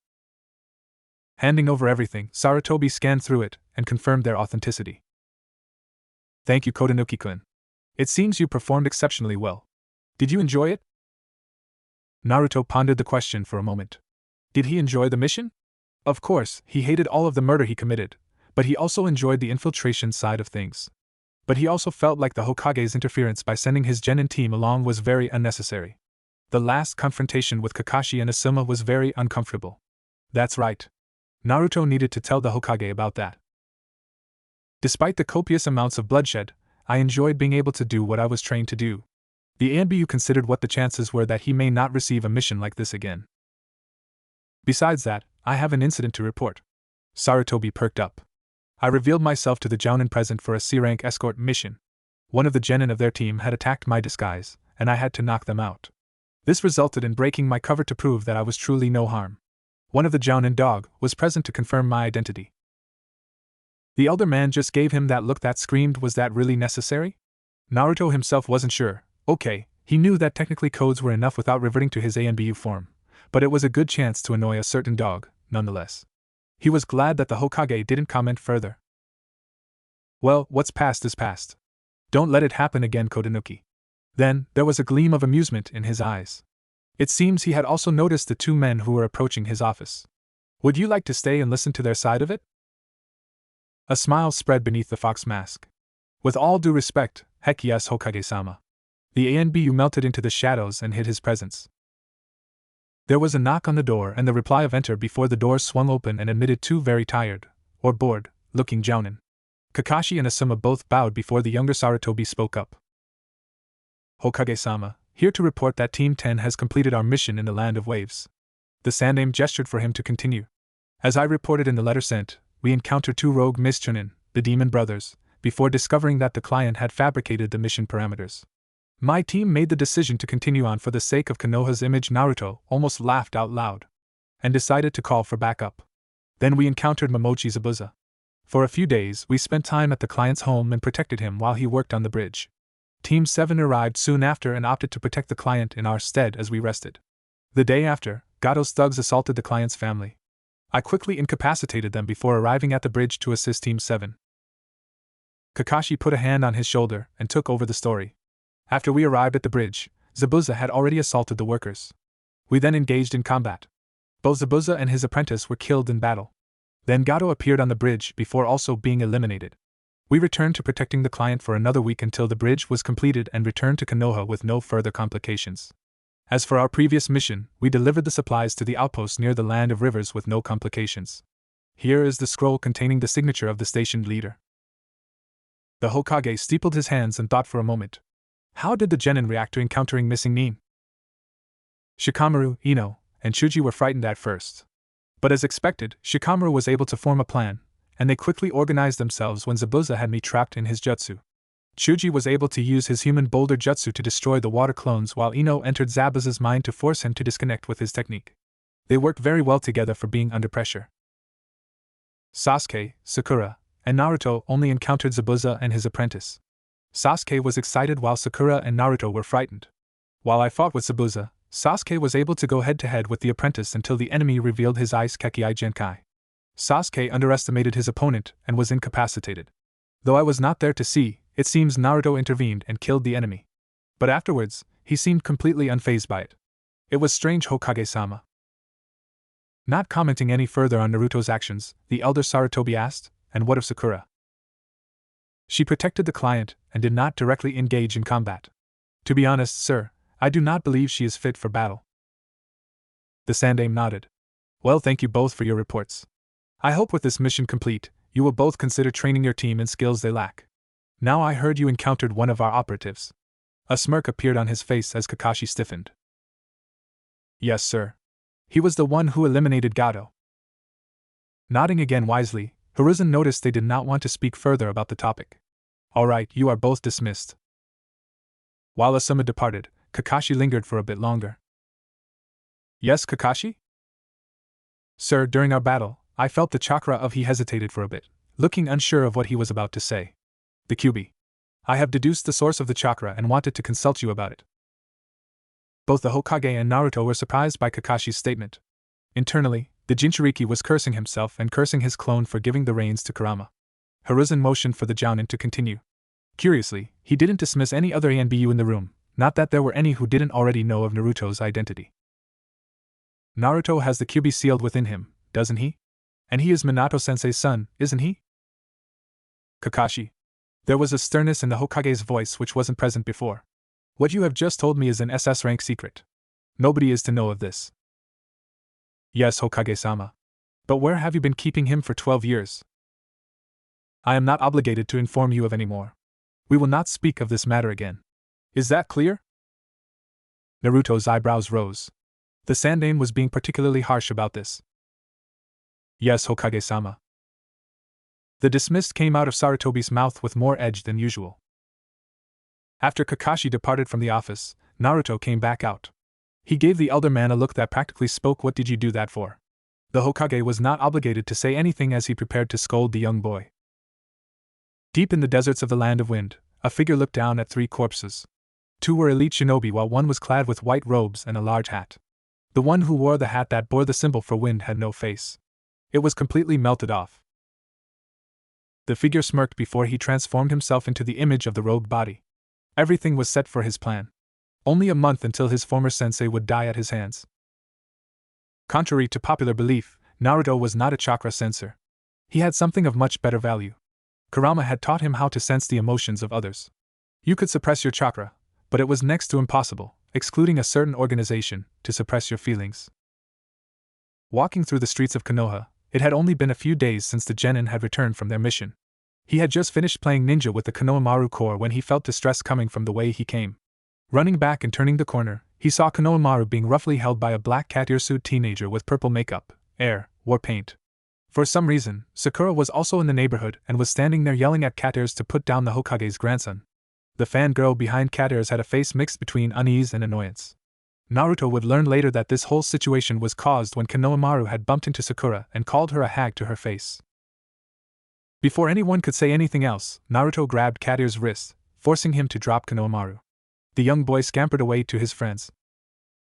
Didn't your father ever teach you that bullying younger kids is wrong? Cat Ears glared back at him. The squirt ran into me first. Ignoring the surprised stares of his teammate, and children behind him, he scoffed. That's no excuse. Don't let me catch you again. At this point, he didn't care if his cover was breaking just a bit. Someone had to give Katters a lesson in manners.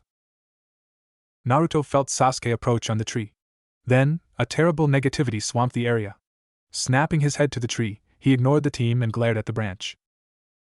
It's also rude not to introduce yourself.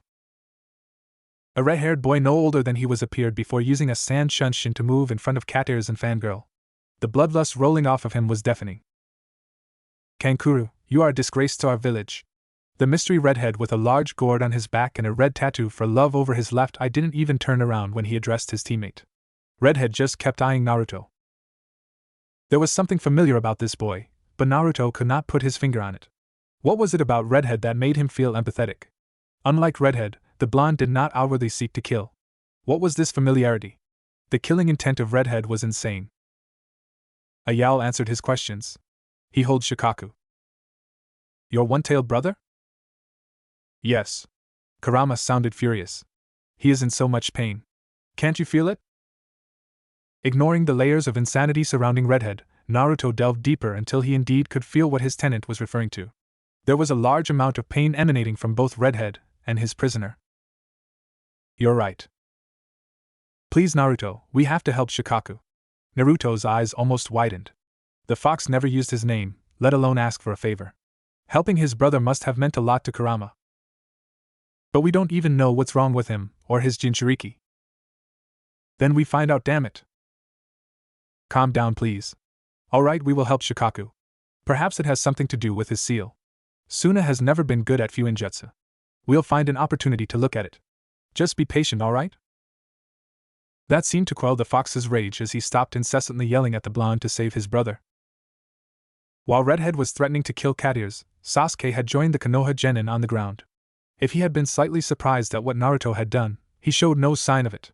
Sakura questioned the three on their intentions in Konoha since they all wore Hatayate of Suna.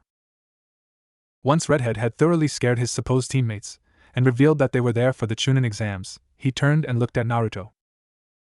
I am Sabaka no Gara. Who might you be? Uzumaki Naruto. You are an intriguing one, Uzumaki. Mother thinks so as well. With a glare, he turned back around, not noticing that a certain Uchiha and Pinkette were peeved that he hadn't asked for any other names. Let's go.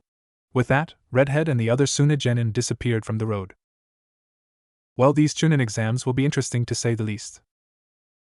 Ibiki glared at all the prospective Chunin currently stressing about how they could possibly pass the first test.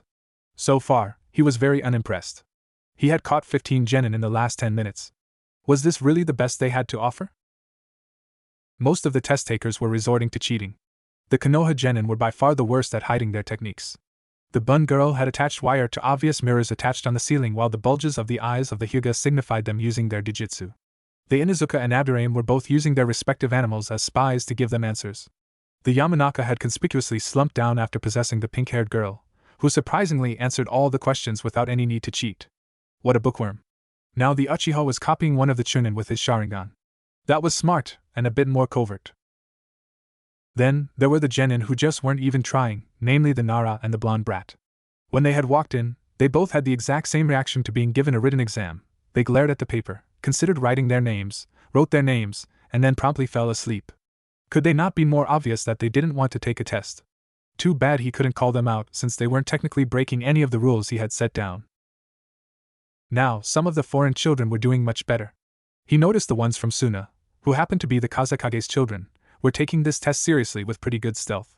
The gourd kid had copied down all of the answers with the sand technique, and the black-suited boy had disguised one of his puppets as an examiner. Suna thinks they're so sneaky with their dolls. That's really cute.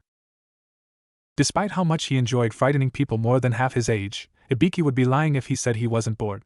Scaring people was literally what he did for a living, and this was just another part of the job. Yet, teenagers were not as fun as full-grown men who ratted out their employers after a mental game or two. The most exciting part was when he had an especially hard one to crack.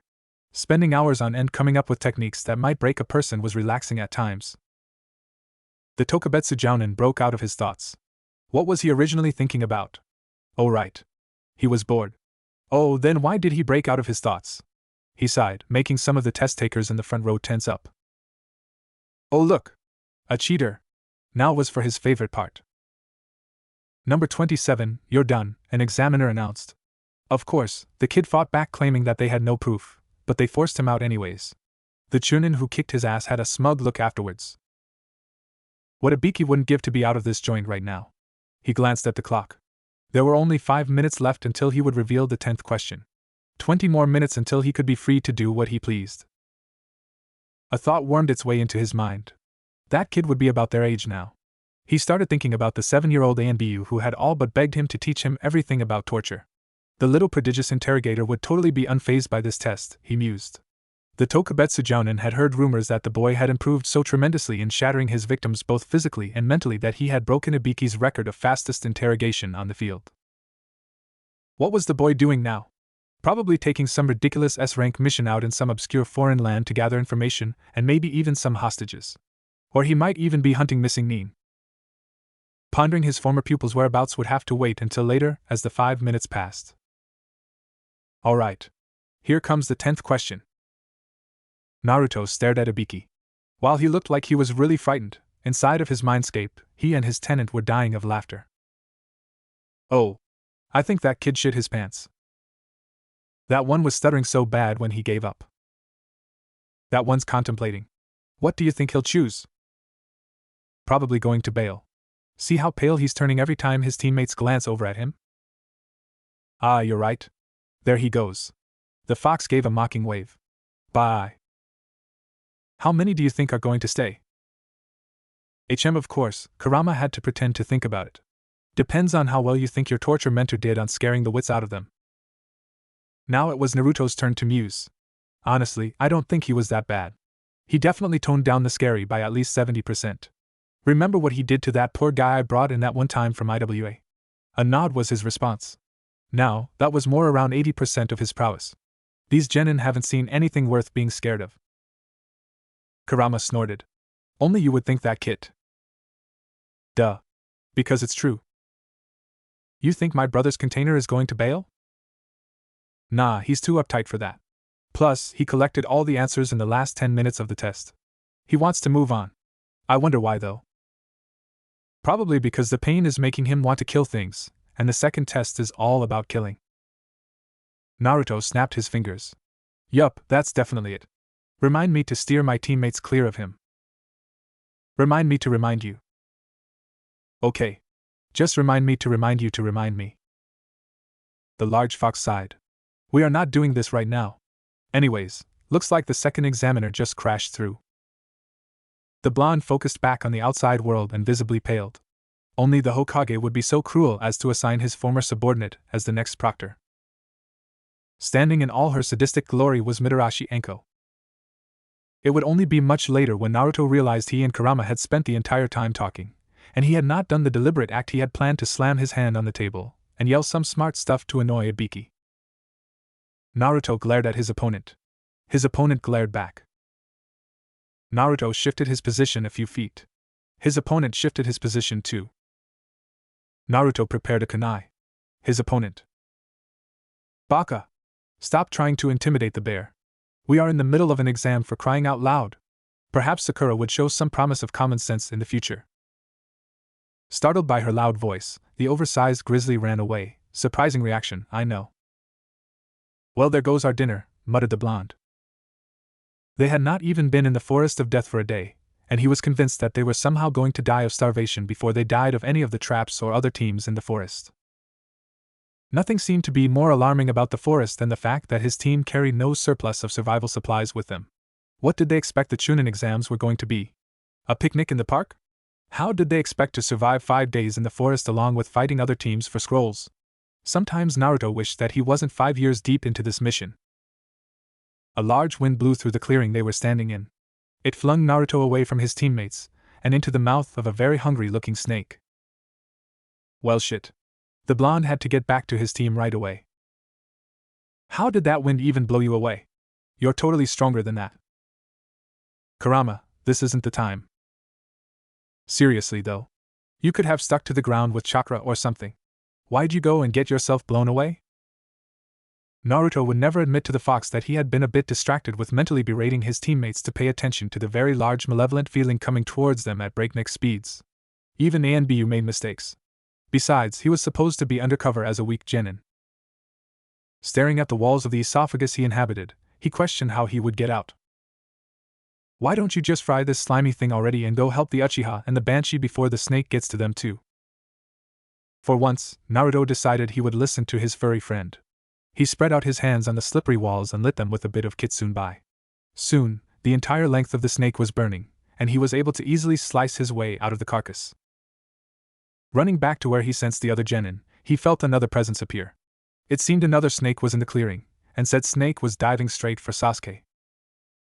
Pumping some demonic chakra into his legs to propel himself faster than normal, he stopped the reptile mere feet from where the Uchiha stood frozen. Digging his heels into the ground and his kunai into the scales of the snake, he gave a glare to Sasuke. Feeling something wrap around his waist, he came eye to eye with the Kusa-nin who had supposedly attacked them. His eyes widened as he noticed the other genin creating a 5-pronged seal. How had he noticed the minuscule amount of Kurama's chakra? Should he fight back? The Hokage had explicitly warned him not to use more than Chunin-level strength during the exams for fear of his cover being blown. However, this opponent seemed way stronger than a genin. What to do? What to do? When did he become so wishy-washy? Wait. Giant snakes and weird snake-like smells could only mean one certain S-rank missing nin, Orochimaru. His realization was a bit late. Correction, it was way too late. The last thing he heard was a mutter from his tenant. Idiot. When the wind had blown through, Sasuke and Sakura were pushed into the brush. The Uchiha was able to ascertain the Pinkette's identity, but the Naruto that waltzed over to them was obviously a fake. Then the fake revealed himself to be a Kusa-nin who swamped the area in so much killing intent that it brought images of death to his mind. There was nothing Sasuke could do but stab himself to make the fear go away. Hiding away with Sakura, the Pinkette wanted to show her concern, but he shut her up quickly. This man was strong, too strong. What were they going to do? He hadn't felt this overwhelmed with fear since that night 5 years ago, and he didn't want to even think of that again. A snake attacked them, but Sasuke was able to dodge its lunges. Thank goodness for the hours of training he had put into improving his midair flexibility. Grabbing a few shuriken from his pouch, he threw them at the human-sized snake and pinned it to a tree. The next event would continue to gross him out for days to come. The reptile's body split open, and the Kusa-nin rose out of the slimy carcass. What in the world was he, or was it a she? He didn't have time to think about those things as another snake was summoned, except it was 100 times bigger. There was no way that he would be able to escape it with its eyes fixed on him like a predator's. He was ready to accept his fate when the Decodes came flying in from nowhere and stopped the massive reptile in its tracks. Why? Why? Why was he so weak that he needed the Decodes to save him yet again? First, he had saved Sasuke in the Land of Waves, and now this. Why was he so weak that he had frozen up, just like that night? No, he couldn't think of that night. Why was he so weak that he actually considered forfeiting to the Kusa-nin? Sasuke couldn't move as he watched Naruto be picked up with the tongue? Then the creepy Kusa-nin stabbed the Decodes with his fingers and threw him away. The only thing that stopped the blonde's body from falling was Sakura's kunai, which embedded itself in a nearby tree. Sasuke Kyuin. Naruto might be a baka who's only holding us back, but he's no coward. Right? Please get yourself together. Coward. That word was the word he hated most. He was so weak. Itachi said he was weak? He was weak in front of him, and now in front of this Kusa-nin.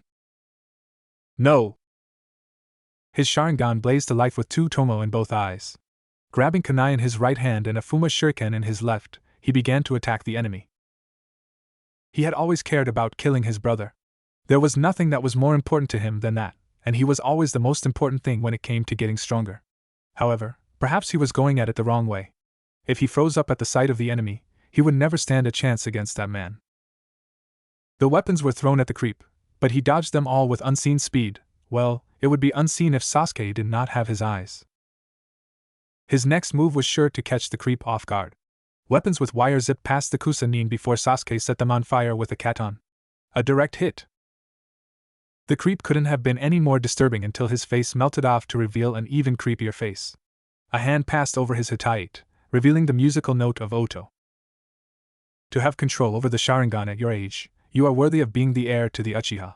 I can see it in your eyes. You really are Itachi's brother, aren't you? Sasuke couldn't move. Why couldn't he move? And why did the creep know about his Aniki? Just who the hell are you? I am Orochimaru, the Great Snake. Sakura was frozen. Somehow the snake man had paralyzed both her and her Sasuke, and they were subject to his mercy. The snake man was talking about something that she couldn't understand. He said that they'll see him again? What do you mean? We never want to see you face again. Maybe not, but that won't keep me away. Creating a weird hand sign, the snake man's neck extended straight towards them. Closer and closer he came until his face was right next to her Sasuke's. That snake man bit her Sasuke. He gave him a hickey. Only Sakura should be able to have that pleasure. Wait, what was she thinking? That snake man did something to her Sasuke. Sasuke-kun, you will most definitely acknowledge me. You will acknowledge my power. Her Sasuke bent down in pain, grabbing the hickey spot. What? Everything suddenly hurts. What had that snake man done to her Sasuke? She whipped around as fast as she could to see that snake man sinking into the ground. What did you do to Sasuke-kun? She blocked out the yelps of pain coming from her Sasuke as she stared daggers at the snake man. I only gave him a present. His head was almost completely submerged. A scream snapped her out of her anger. Her Sasuke fell to his knees, and she could only fall down with him and yell his name, hoping that he was going to be alright. What was she supposed to do? At some point, her Sasuke was in so much pain that she had to grab his hand and give him a reassuring squeeze. That didn't go unnoticed as he began to squeeze back until her hand was as white as a sheet. Tears began to leak from Sakura's eyes. What was she supposed to do? Her Sasuke was in so much pain, a weird three-tomo pattern appearing as the hickey bruise. Naruto wasn't faring much better. He was still hanging unconscious from the tree she had pinned him to. Both of her teammates were out of commission, and here she was, crying her eyes out. But what can I do? Sakura was weak. Naruto and her Sasuke were always protecting her, both in wave and now. No. No more. Even her inner Sakura agreed. They would not tolerate being weak any longer. She was going to get stronger in order to protect her Sasuke from ever feeling pain like he did now. She would even abandon her fangirl complex if it meant she would never have to watch others cover for her weak ass again. The first step was to get both of her teammates to safety. Kabuto shivered. There were several possible reasons that he could have such a reaction. One was that he was cold. The arena was large and there weren't many people present. Perhaps there was even a draft blowing in the chilling wind from Forest of Death. However, he was circulating chakra to make sure his body temperature didn't fall. He was a medic after all. Another was that he was nervous. Orochimaru-sama was staring him down, silently informing him to drop out of the exams for the 7th time. However, he was never anxious around his lord. Then again, he had felt this chill before. The first time was when he had encountered the brats that Orochimaru-sama was interested in, and the second time was when he was reporting to Orochimaru-sama after successfully passing the second test. This was no ordinary shudder. He could feel that something was wrong. Nothing seemed wrong with his chakra. Nothing seemed wrong with Orochimaru-sama. Nothing seemed wrong at all. If that was so, what was this foreboding feeling that he was being watched? Enko was not having a good day. First, the Chunin told her that they found the dead bodies of 3 of her examinees with their faces wiped clean off. This caused a frenzy, and she had to order Anbu to be sent into the second exam because that slimy bastard of a sensei was obviously at fault. Then she encountered said bastard and planned on taking him with her to hell. But instead, it turned out she was going to die alone with a mud clone and that he was already long gone.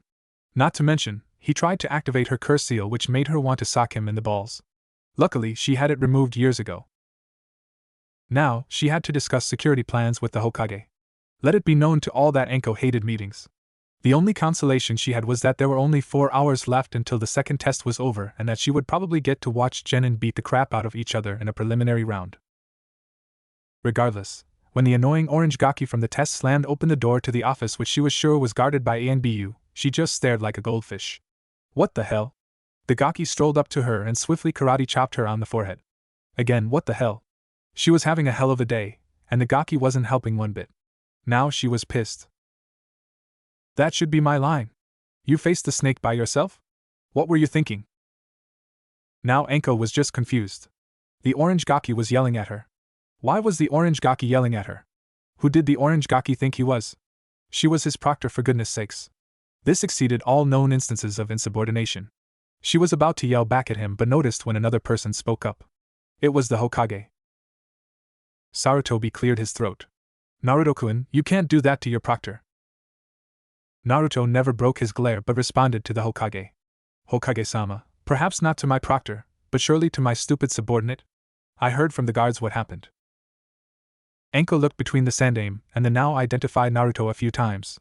The Sandaime was looking quite irked, though she couldn't fathom why. Then the name registered in her mind. Staring back at those furious cerulean eyes, it hit her. Taicho? Yes, damn it. Now you didn't answer my question. What were you thinking?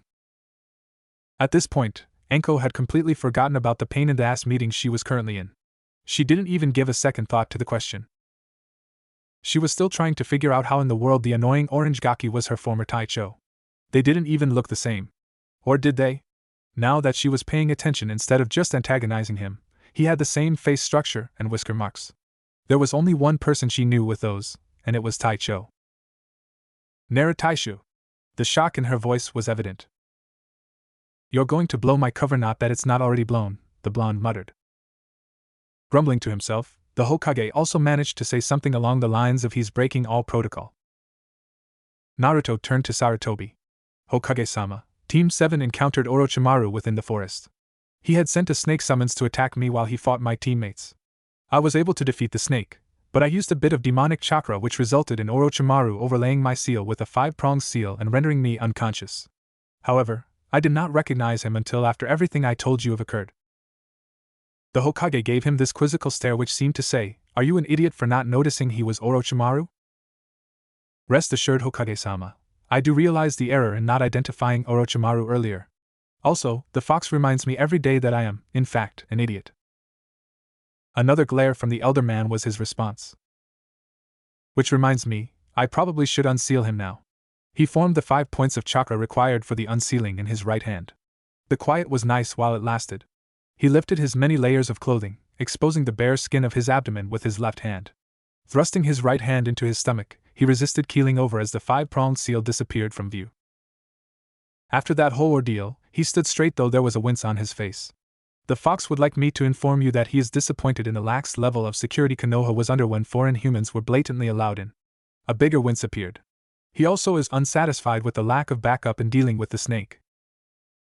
Enko took this chance to pipe up. Wait, the fox knew Orochimaru was in the forest and didn't say a thing? A tick mark appeared on Naruto's forehead. Grinding his teeth, he said, apparently so. I'm going to have a conversation with him about sharing information, but that will have to wait until later. There is another matter I must inform you of. The Uchiha received a curse mark from Orochimaru. Please allow me to leave a Kage Bunshin in my place and remove the mark. Both Enko and Sarutobi were shocked. They had hypothesized that Orochimaru was after Sasuke, but now their suspicions were confirmed. Yes, you have my permission.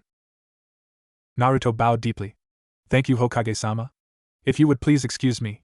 The blonde left the room much more properly than he had come in. The kunoichi turned and looked at the Hokage.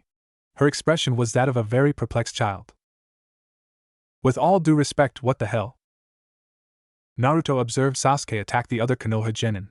It wouldn't be long until he would be able to look at that curse mark.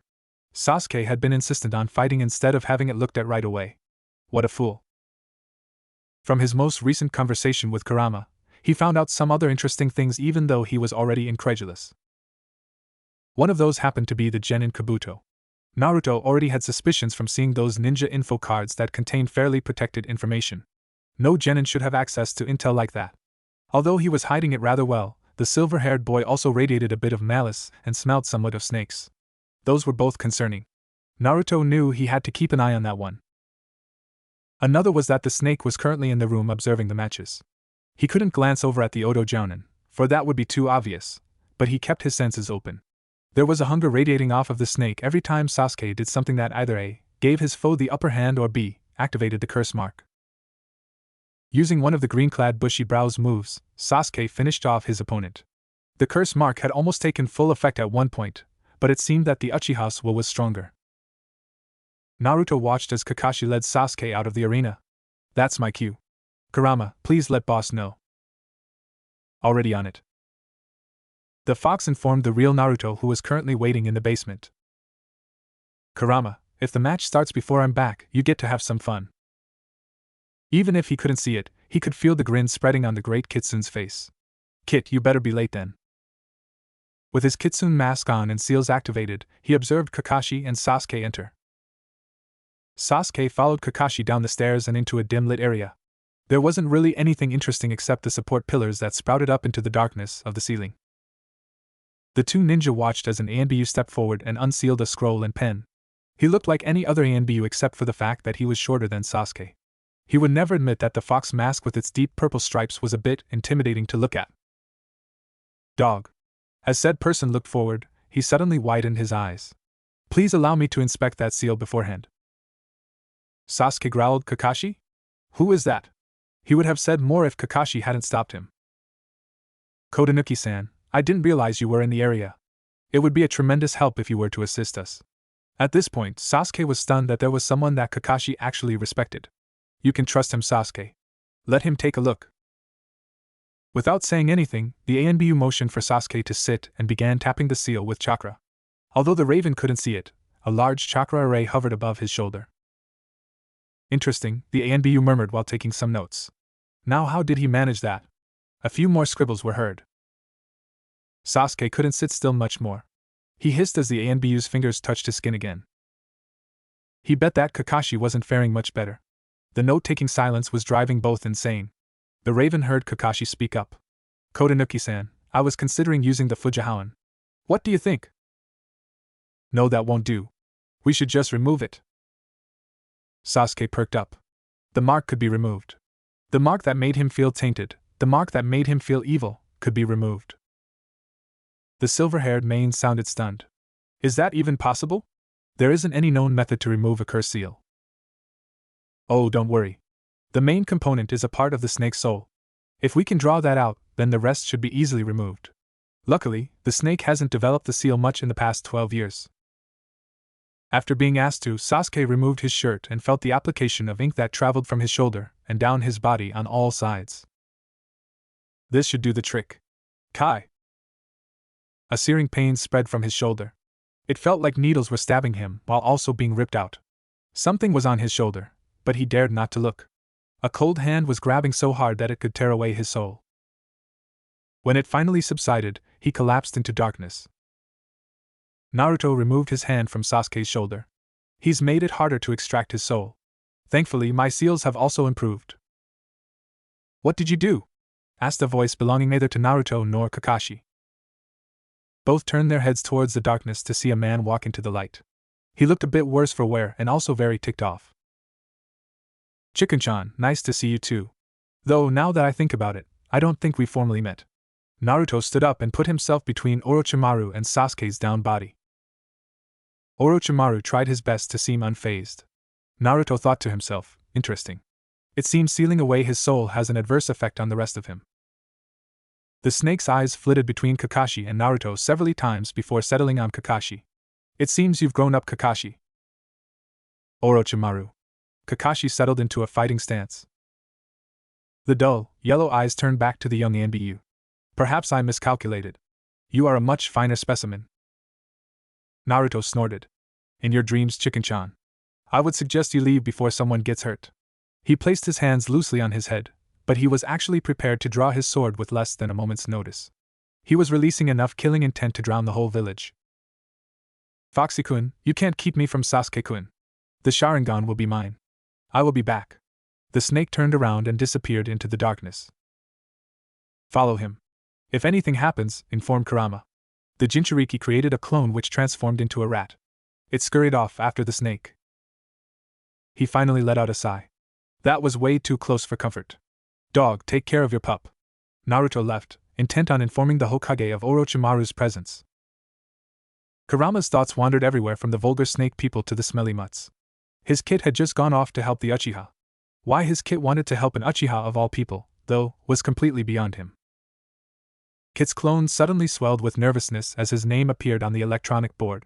Why was he nervous? Uzumaki Naruto vs. Inuzuka Kiba.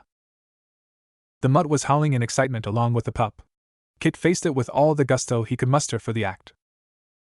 Kurama, I know boss promised you some fun, so he's all yours. Just don't do anything stupid, or I'll have to stop you. Oh, it's cute that Kit was nervous because he thought Kurama would do something stupid. He couldn't help but grin. His chakra swelled up and fully possessed Kit's clone. Eyes flashed red for a moment before he layered a thick illusion over his body to cover any possession features. It wouldn't be good if they were found out after all. I'm going to beat you up big time, mutt. What was that? The proctor jumped out of the way as it said, begin. You'll pay for calling me a mutt, loser. Giju ninpu, shikyaku no jutsu. The mutt had chakra steaming from it as it dropped onto all fours like the hound it was. Kurama stood his ground as the mutt rushed forward for an attack. It aimed its elbow towards Kurama's gut, but the demon was able to catch it. A well-aimed knee found its way into the mutt's chest before sending it flying through the air. Kurama! I'm supposed to be weak. I'm taking back control if you won't behave. Boss is only letting you do this because he felt bad for leaving you with dog that one time. The demon mentally snorted, but listening to Kit distracted him long enough for the mutt and its pup to land a good punch or two on him. The millennium-old demon, the child, and the puppy danced dangerously around the arena, each was looking for an opportunity to strike. Oh, how I detest hounds. Kurama could not recall a time when he felt inclined to not hate a dog. They were smelly, stupid, and sickeningly loyal to human pests. To make matters worse, humans that adored dogs also ended up the exact same. Thankfully, Kurama was not a kitsune who feared dogs. Thinking that he might have ended up like his canine-fearing kin made him sick to his stomach. Beating the two in front of him today to a pulp would make his day and probably his next century. Suddenly, the mutt threw a smoke bomb, and the arena was shrouded in a black haze. This was the time to strike. Kurama used his exceptionally excellent nose to locate both the mutt and its pup. He was not afraid at all to destroy the ones that he loathed so much. Dodging out of the way when the pup thought it could bite him, Kurama roughly kicked it. Then, he sidestepped an attack from the mutt. When the smoke finally cleared, what looked to be a small pup ran towards the mutt, who cheered. However, it didn't last long as Kurama revealed himself to be transformed into the pup, slamming his body full force into that of the mutt. Flying away from him, the mutt landed roughly next to its pup. It glared at Kurama before noticing its pup's state. Pulling out a small pouch, the mutt threw something at it, causing the pup's fur to grow a bristling red. Both growled at Kurama. Gijin ninpu, Jujin bunshin. The pup transformed itself into a clone of the mutt before both pounced again at Kurama. The Sandaime Hokage couldn't help but sigh to himself. What was he going to do with the boy? When spoken to, Naruto seemed like a perfectly respectful subordinate.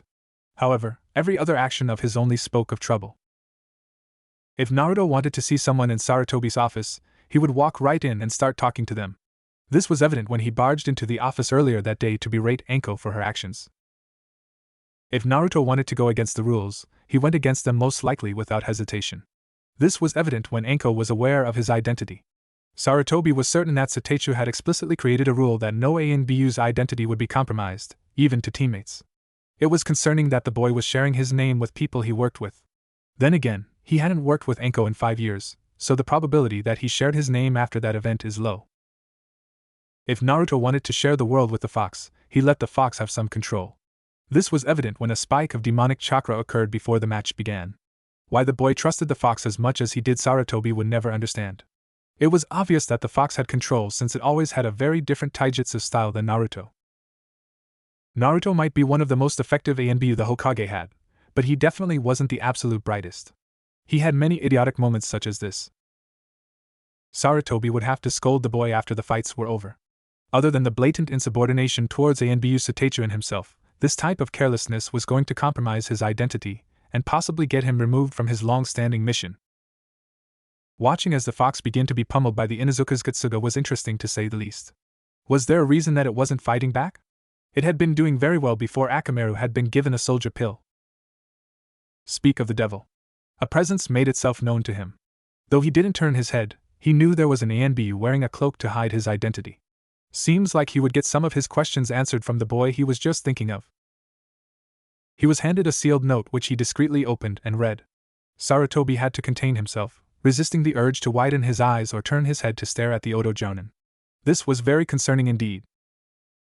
There were people he would need to talk to after the matches were over. Internally sighing, the Hokage realized he would need to recall a certain student of his to consult the spies. Like a Nara, he thought that particular Sannin could be a real bother. An inconspicuous Katan burned away all evidence of the knowledge he gained. Kakashi felt it again. That small spike in chakra definitely belonged to the nine-tailed fox. Why was Naruto using it in a fight, especially against a former classmate? The Jounin could not begin to comprehend what it meant. Did Naruto have no control over the fox? Did Naruto hate his classmates that much? Did Naruto have control of the fox's power? As fast as it appeared, the chakra disappeared before he watched his students' movements. They were different than how Naruto usually fought. The blonde's movements were always sloppy and overpowered. Now, his movements were precise and balanced. Perhaps the fox did overtake Naruto's body. It would explain the sudden change in taijutsu style. The question that still needed to be answered was why.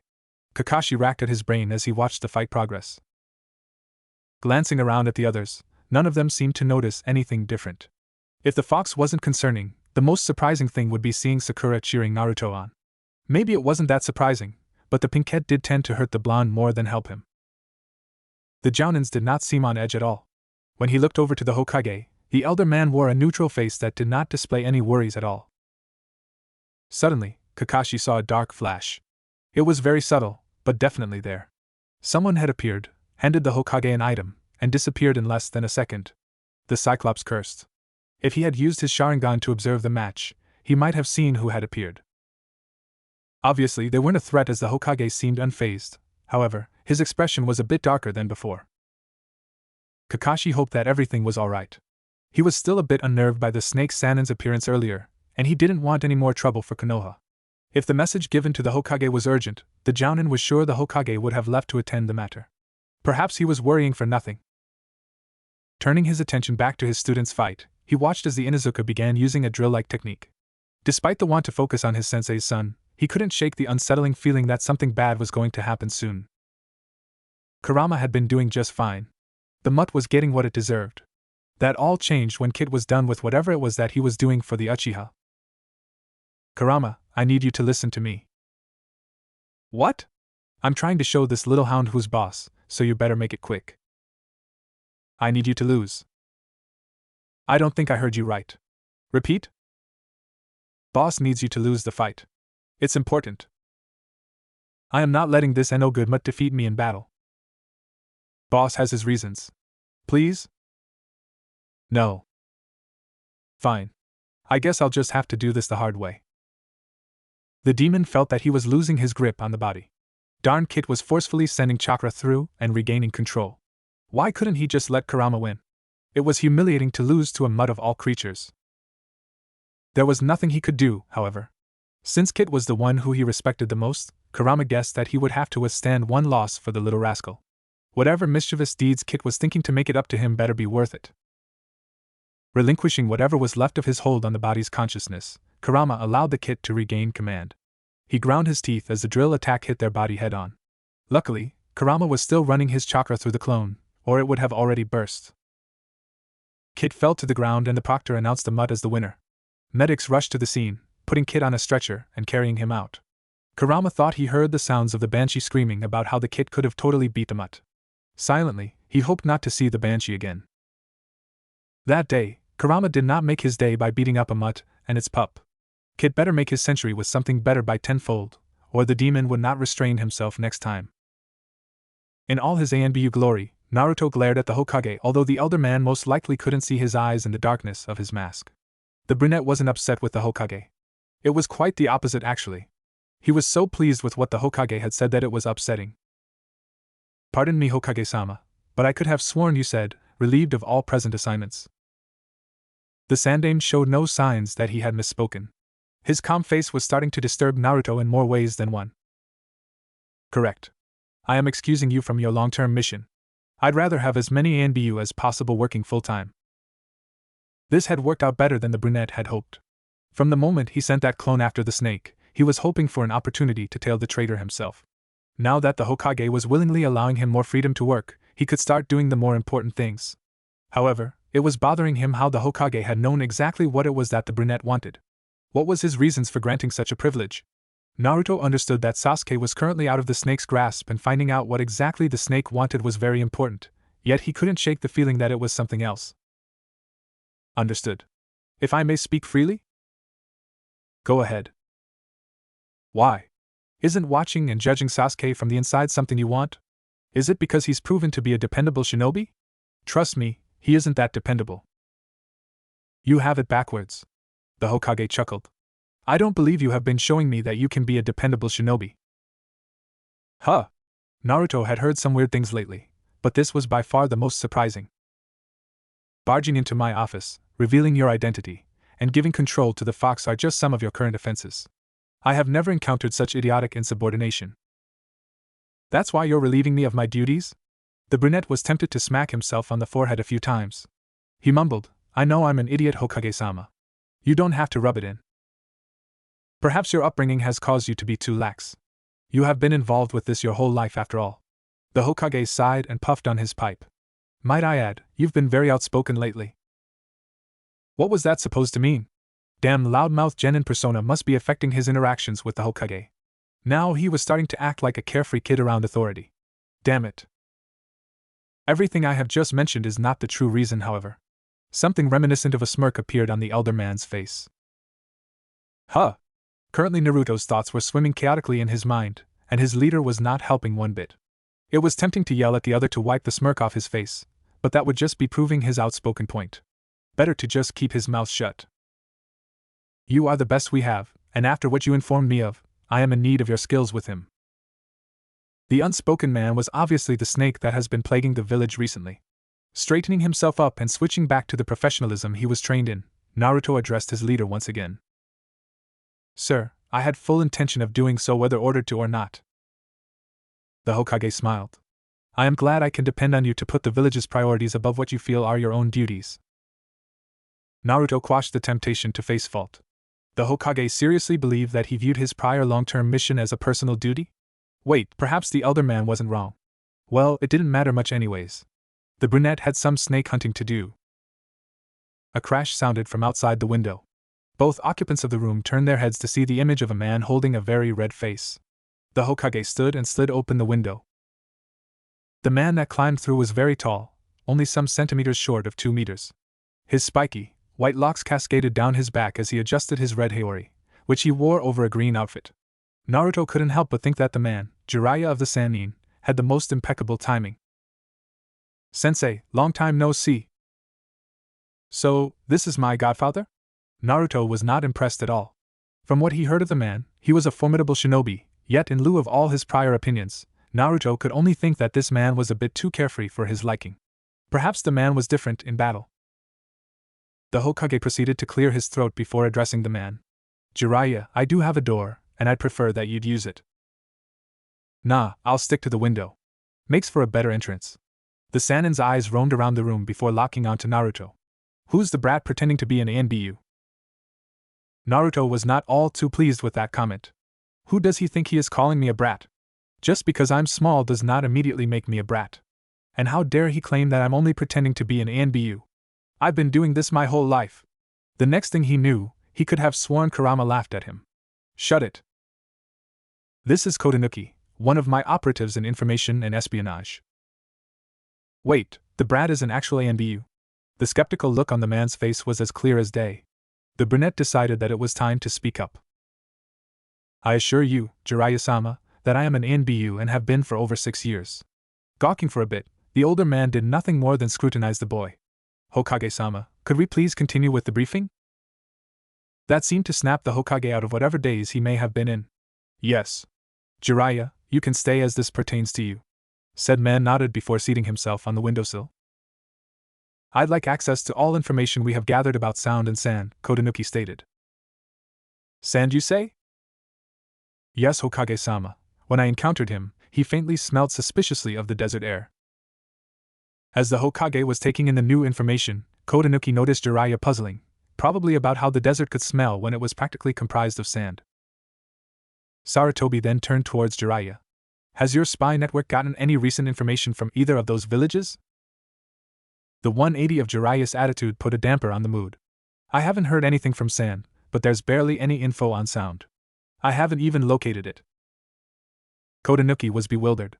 This was supposed to be the super pervert spy master who had plants everywhere, yet he didn't have much information on either place.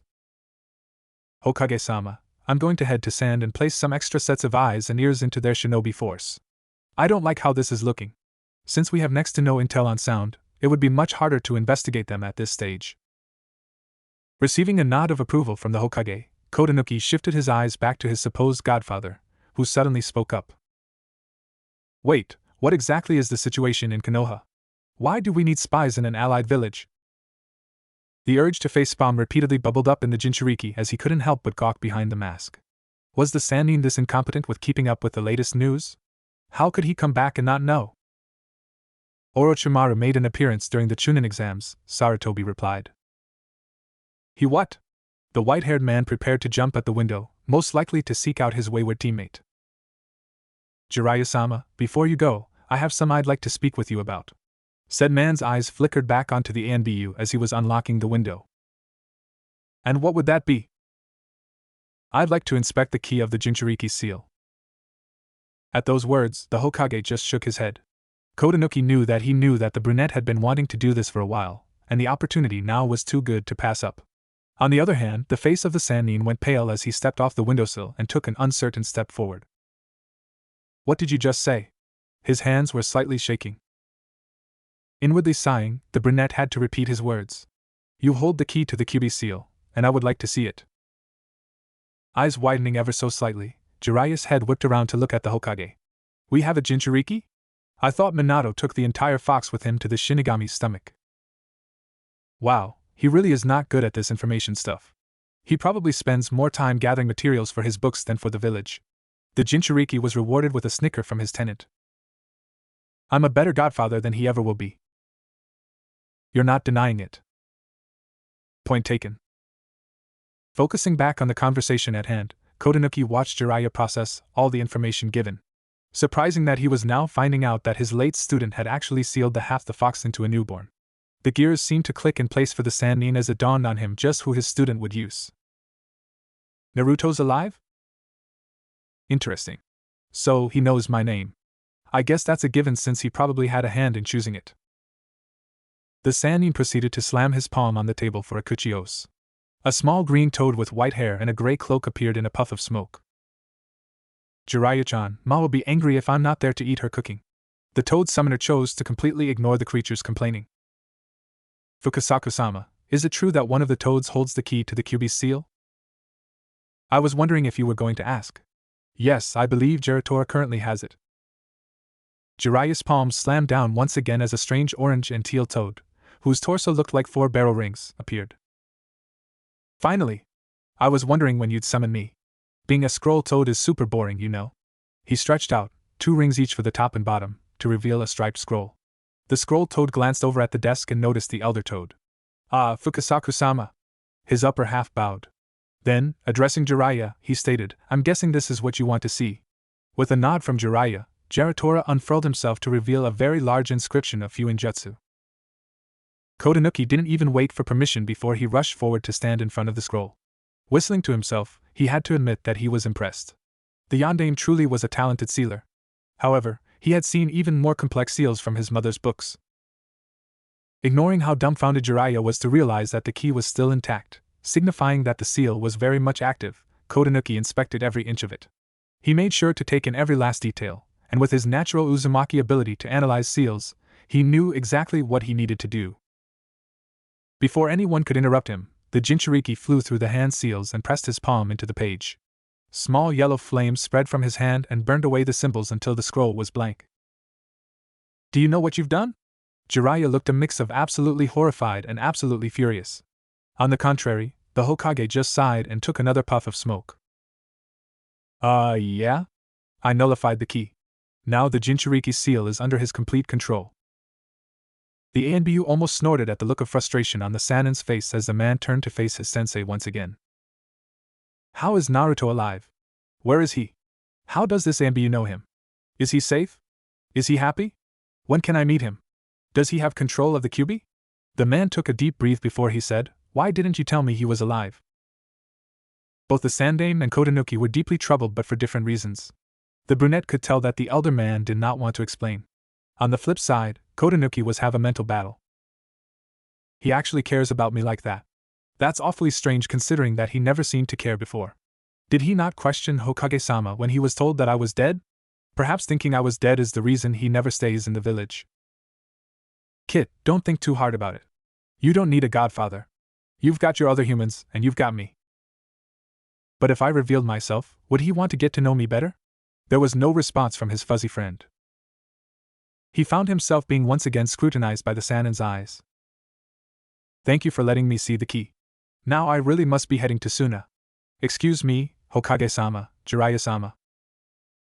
Appreciated Kodanuki-kun. You may depart as soon as you are prepared. Kodanuki bowed and quickly used a shunshin to head back to his apartment. Kakashi stared into his cup as the clear liquid gently sloshed around. Lifting it up, he downed the drink and savored the burning in his throat. He waited until the presence he had felt was seated before speaking. What do you need? Asuma gave him this look that said, who said I needed anything, and signaled to the bartender for a drink.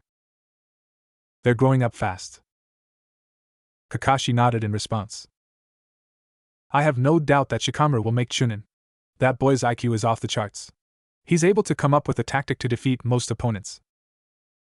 A hum was received from Kakashi. Sasuke might make it. He's strong, but his attitude might get him killed out in the field. Asuma sipped his drink. You're disappointed. I can hear it in your voice. Is it that obvious? If this is about Sasuke, just be a good role model, and I'm sure he'll come around. The silver-haired Jounin shook his head. This isn't about Sasuke. It's about Naruto. I honestly expected him to pass. I know he has so much potential, and he was doing so well against Kiba at the start. He sighed. What did I do wrong? Don't put yourself down. It's not your teaching. I think that it's a matter of circumstance. Your team was one of the last to arrive at the tower while Kurenai's was one of the first. Kiba had more time to rest before the match. Perhaps you should try and find someone who's willing to train your other two while you prep Sasuke for the finals.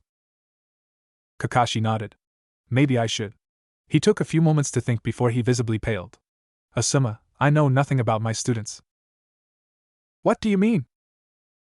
I mean, Hokage-sama showed me their living quarters beforehand by protocol, and I know a bit of their preferences from introductions and interacting with them, but I know nothing about who they are. His head dropped into his hands and he groaned. I'm a terrible sensei. Silence panned out between the two. The Cyclops berated himself while also wondering why his fellow Jounin wasn't saying anything. Then it hit him. Asuma wasn't saying anything because he couldn't deny it. That only made the Cyclops feel worse. Suddenly, an idea popped into his mind. His eye glinted in a mischievous way. Looking over at Asuma, he smiled beneath the mask. Starting now, I'm going to learn more about them. The other Jounin puzzled over the statement and raised an eyebrow. And how do you intend to do that? 20 minutes later, Asuma found himself in a position he really never wanted to be in.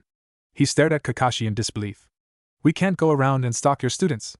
Why can't we do this the normal way like a team dinner or something? Kakashi only smiled. We're ninja. Stalking is one of our jobs. He turned his head and peered down at the dilapidated apartment building. Since Naruto was the most mysterious of the team, Kakashi had decided to start with his blonde student. Doesn't look like anyone's home. Maybe we should try. Asuma whipped his head around when he realized Kakashi was no longer next to him. With a groan, he followed the silver-haired man to the front door. Testing the doorknob, the scarecrow found it to be locked. Pulling out a lockpick kit, he threw himself at the keyhole. Nimbly working the wires in, he heard a click before putting everything away. However, when he tried to push open the door, it wouldn't budge. That's strange. I swear I unlocked it. Maybe it's a sign that we shouldn't be trying to sneak into your students' homes. Nonsense. Dog, are you so senile that you're breaking into places now? Looks like age is catching up to you. Like deer caught in headlights, the two Jounin turned their heads to see a very ticked, at least they thought he was ticked by the tone of his voice, Anbu staring at them. Oh, not at all. Just visiting my little genin Kodanuki-san. Kakashi gave him a signature eye smile. Asuma only nodded his head in agreement. Like I believe that. It's obvious that no one's home and that the lock's been picked. And how would you know that? Kakashi asked in a sickly sweet voice. I've been watching you since you got here, Kodanuki deadpanned. Trespassing into another shinobi's home is violation of shinobi laws. If I wanted to, I could report you both to the Hokage. But you don't want to? Asked Asuma. I'm just a guy who happened to be on my way home when I saw two suspicious Jounin trying to enter a genin residence. The sarcasm dripped off of him as he rolled his right shoulder back. But I'm sore and tired, so I'm going to let you off with a warning. Don't let me catch you again. With that, Kodanuki disappeared with a shunshin. Kakashi turned to look at Asuma, not a sign of guilt in his eyes. He only said to not get caught by him again. He never said we couldn't do it. Thus, the scarecrow turned back to observing the door. If one ANBU saw us, the rest will too. Give it a rest, Kakashi. But how else am I going to get to know my students better, he whined. By talking to them like a normal human instead of breaking their trust when you break into their houses. The Cyclops pretended to think for a moment. That makes sense. Maybe I'll try that. He nodded to himself. Let's go find my cute little blonde genin. Asuma facepalmed before chasing after Kakashi. Why he was even playing along with this was beyond him. Jiraiya wandered aimlessly through the empty streets of Konoha. Usually, he would be attempting to conduct some research at the hot springs, yet he couldn't seem to find the motivation right now. Apparently, his godson, who he thought was 12 years dead, was alive and well. His godson, who he had only interacted with through Kushina's pregnancy, was a genin of the village. Sighing to himself, he wondered if he would have been able to meet him sooner if he had stayed in the village instead of wandering the elemental nations. It was too late to turn back time, but perhaps he would be able to meet his godson now. His sensei had said that the boy had failed his Chunin exam, so the least Jiraiya could do was train him for next time. His moping, if you could call it that, came to a quick end when he saw Naruto's Jounin sensei roof hopping with another Jounin trailing behind him. Jiraiya leapt onto the nearest building and quickly caught up. The silver-haired man turned his head with his eye wide when the white-haired man called out to them, and was that alcohol he smelt? Jiraiya-sama. Both Jounin and the Sannin came to a stop. Kakashi, I have a question for you. The Jounin seemed to stand a little taller. Do you know where I can find Uzumaki Naruto?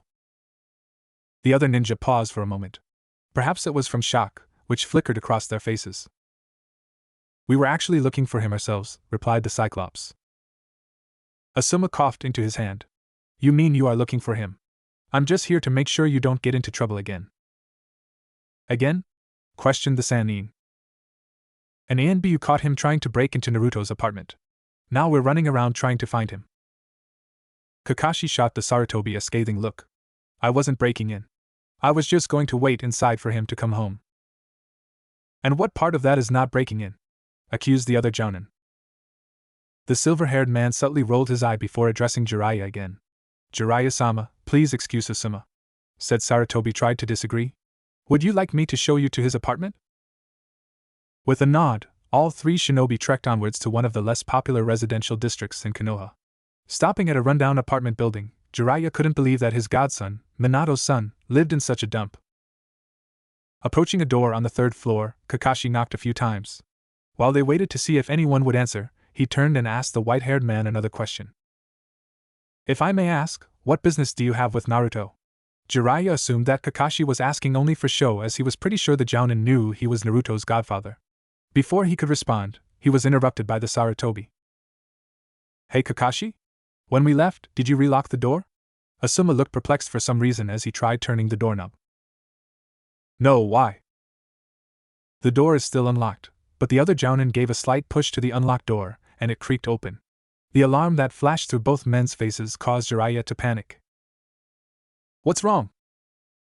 Even when we unlocked the door, it wouldn't budge before, but now. Stepping into the darkness, the three men entered the apartment to find it completely empty. What in the Jiraiya wandered towards the bedroom while Kakashi and Asuma searched the main room and bathroom for any signs of life. When he opened the bedroom door, he was met with more emptiness. It looked like someone had been living here, as the dust was not too thick, but there were no signs of the bedroom being in current use. They gathered back into the main room to discuss their findings. It seems he completely moved out, but I know for a fact that he was living here before the exams. Though it's strange, there aren't any scents left. Perhaps we should consult Hokage-sama.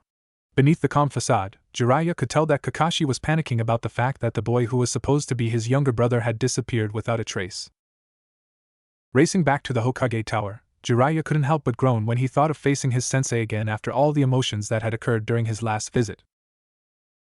The Sannin jumped onto the windowsill and tapped on the glass. He knew better than to fly in this time. Unlocking the window, the Sandaime looked surprised to see him so soon. Jiraiya, what brings you back here? Following the Sannin, Kakashi jumped in as well. Asuma had decided Jiraiya was enough to stop Kakashi from being insane and had called it a night. I see you brought in a straggler too. Where's Naruto? Whatever do you mean? He's in the village like I told you. Kakashi was the one to speak up. We went to his apartment, and found it empty. Puffing on his pipe, the Hokage did not look worried one bit. Oh, did I not tell you? Naruto decided to move after the Chunin exams. He's probably settling into his new place right about now. And where might that be? Jiraiya asked. He didn't say. Though, you could probably check his records. He should have done the paperwork to get his official address changed. Alright, I'll check downstairs. Thanks, Sensei. The two bowed before exiting the office and sprinting as fast as they could indoors. They ran through files until pulling out the one labeled Uzumaki Naruto. Jiraiya opened it up and froze at the registration picture. His godson had the same striking blue eyes and bright blonde hair as Minato while having the same round face as Kushina. Taking a deep breath, he told himself that he would find him and that he would take him in. Scanning through to the address section, he showed it to Kakashi. Is this new? He received a shake of the scarecrow's head. Seems like he forgot to submit an address change. They had reached a dead end in their search. Darn it! Was his godson an idiot? Captain Mouse was not having a good day. With the Chunin finals only a month away, he had to keep up with the higher influx of information that was coming from Konoha's spies planted in the various countries. The number of reports he had to fill out for defense Captain Wolf was ridiculous. So, as he sat in his office surrounded in mounds of reports, he never suspected that the day could get any worse. Mouse, where's Falcon Taishu? He looked up to see the glaring mask of a fox. This was not good. Mouse didn't want to deal with that boy, who was standing in front of him. Dead. Rumor had it that Kodanuki was on a long-term undercover mission to protect a noble of some sort. What, not him too? Another rumor said he was a workaholic and was forced into a vacation mission. He was on an S-class. The final rumors were that he got an assignment because he was too emotional to lead a team correctly, which supposedly was only by seniority. Mouse wasn't sure which one he believed the most, but he knew that no matter what he thought, if he brought any harm to the one standing before him, he would bring down the wrath of Captain Wolf and his entire division. Sighing to himself, the realization hit him: his day just got worse. I don't care how hard the mission was. Any of my comrades who turn up dead are idiots. The Fox ANBU took a deep breath. Anyways, that's not why I'm here. I need everything you have from the last month in Sand and Sound. While Mouse resisted the urge to take off his mask to rub his temples, his hand pointed at a cabinet across the room, and Kodanuki dove towards it. Papers were strewn everywhere. Captain Mouse groaned. The young ANBU had literally torn through the cabinet and flipped through every single report with the help of shadow clones. Mouse watched as clones stuffed the reports back into the cabinet in a semi-organized fashion. He would have to go through and make sure everything was in order before Wolf sent someone to check on the reports he was supposed to write. Why was his life so difficult? Kodanuki finished putting away the papers, even the ones Mouse was sure didn't belong in the drawer. There were still reports here and there that had made their way into apparently invisible corners. Slamming the file cabinet shut, two clones and the original held large stacks of paper as they prepared to leave the room. Thanks a bunch, Mouse. Yugigo walked through the empty halls. Today was a normal day. Most of the ANBU were on missions, so HQ was pretty quiet. At least, that was what she thought until she heard all of the commotion. The slam of a wooden drawer could be heard. Thanks a bunch, Mouse. Poking her head into the office of Mouse, she couldn't help but smirk at who was causing the ruckus. 3 burgundy blurs shot past her and headed off in the direction of the bunkers. She noticed Mouse sighing to himself as he headed over to a cabinet, probably the one her brother was just digging his hands through, and began to reorganize the papers. She cleared her throat to get his attention. A head shot up and turned around so fast that he probably got whiplash. There was a moment where the mouse mask seemed to just glare at her. Kat-san, what brings you here? I wanted to collect any reports you have finished for Wolf Taishu. He said he was having you compile some information together. Standing and walking back to his desk, Mouse grabbed some documents scattered. Here's what's done so far. I'll have more as I get through the rest of those. He pointed at the stack of papers on his desk that seemed to want to topple over at any moment. Understood. I'll relay that message to Wolf Taishu as well. With a bow, Yugigo made her way out and delivered the reports to Wolf, who was not that stoked that he had more to read.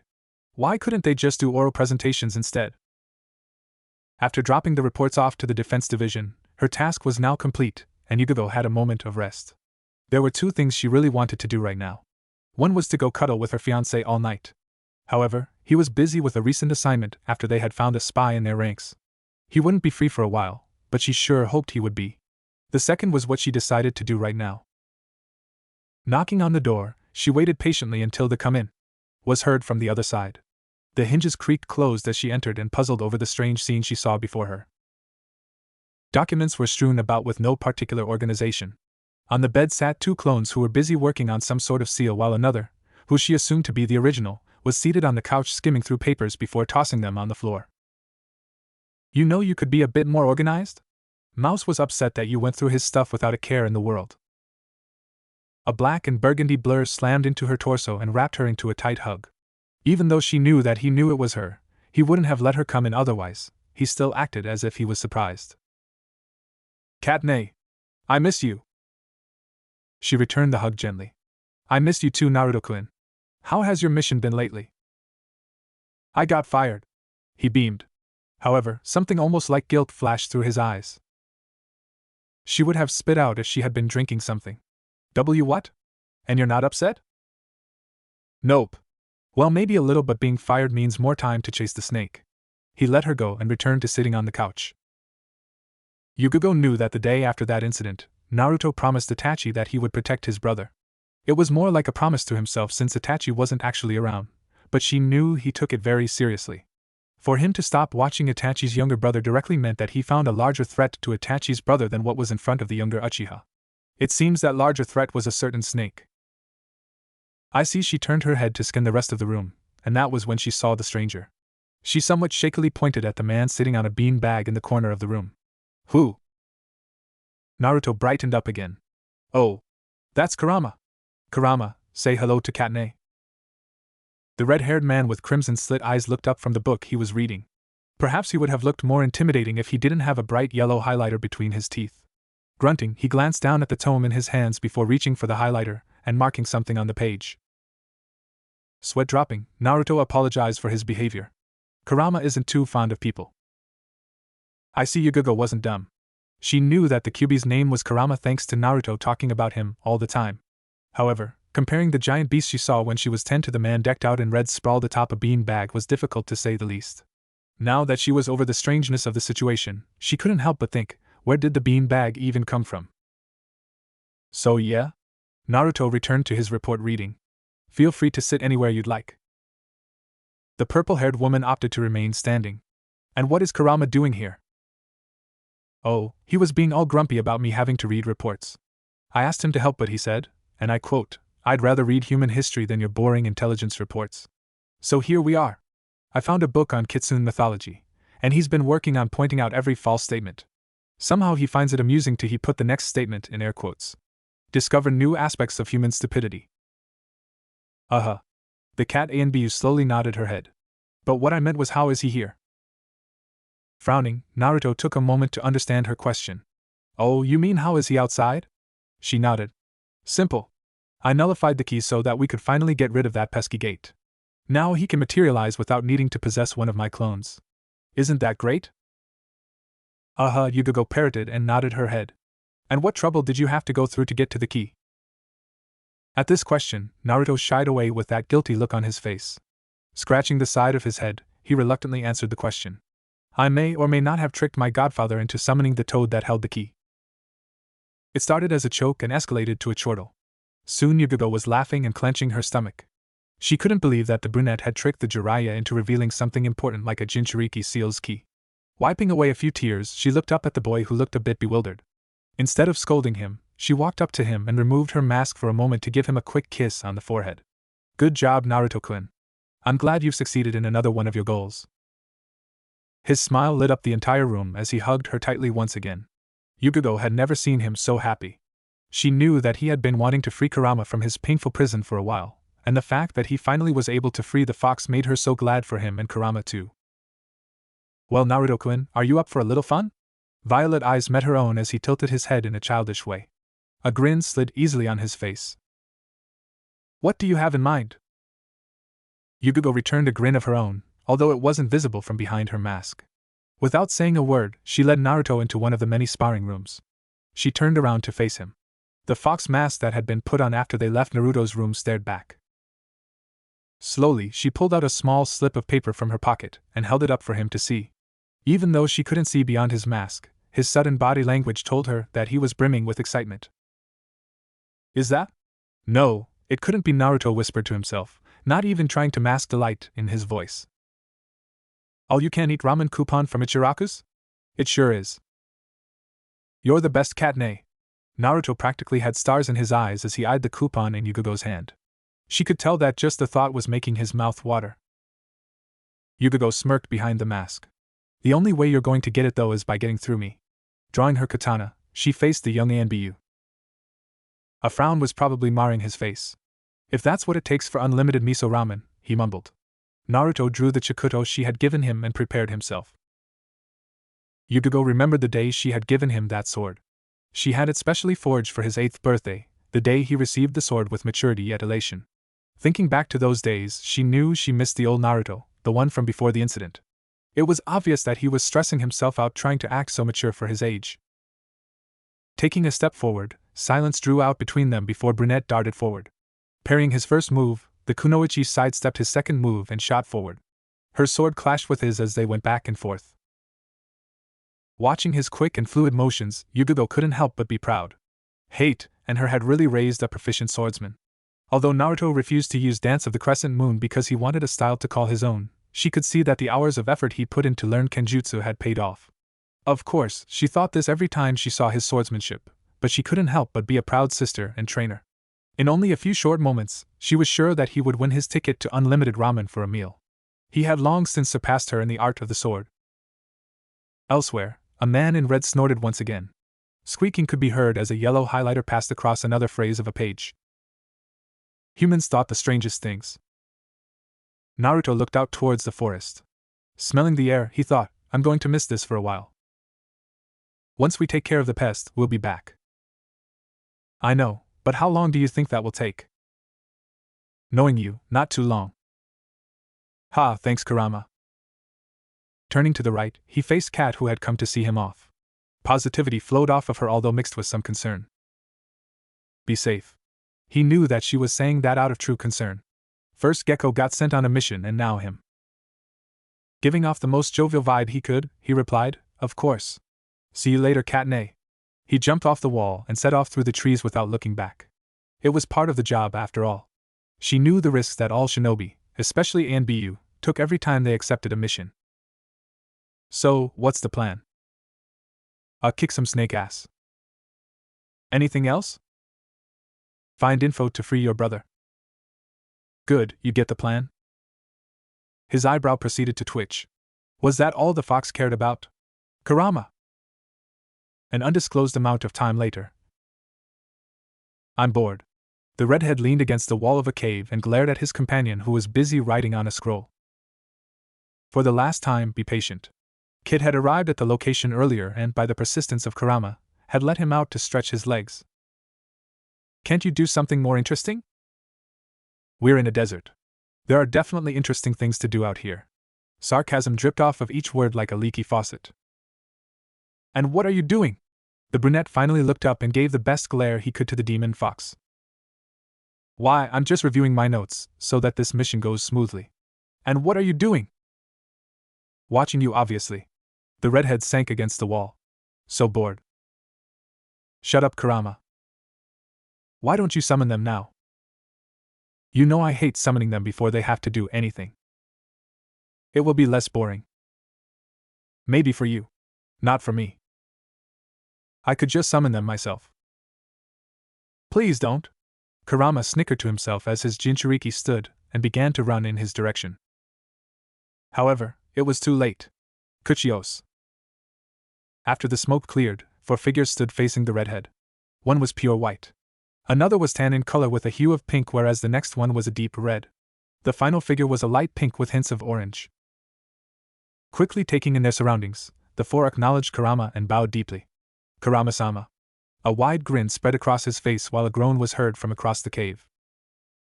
When Kurama was first introduced in this world, he had his father for guidance. However, his father soon died, and his father's non-Bija sons were not the best siblings. Instead, Kurama sought out someone to call family.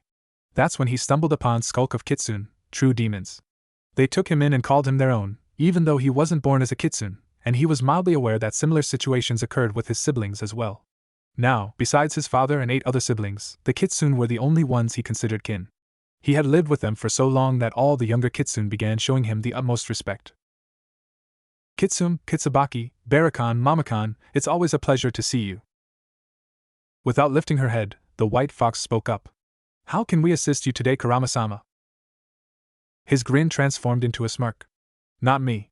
Him, he stated while pointing behind them. All 4 quickly turned around to see no one there.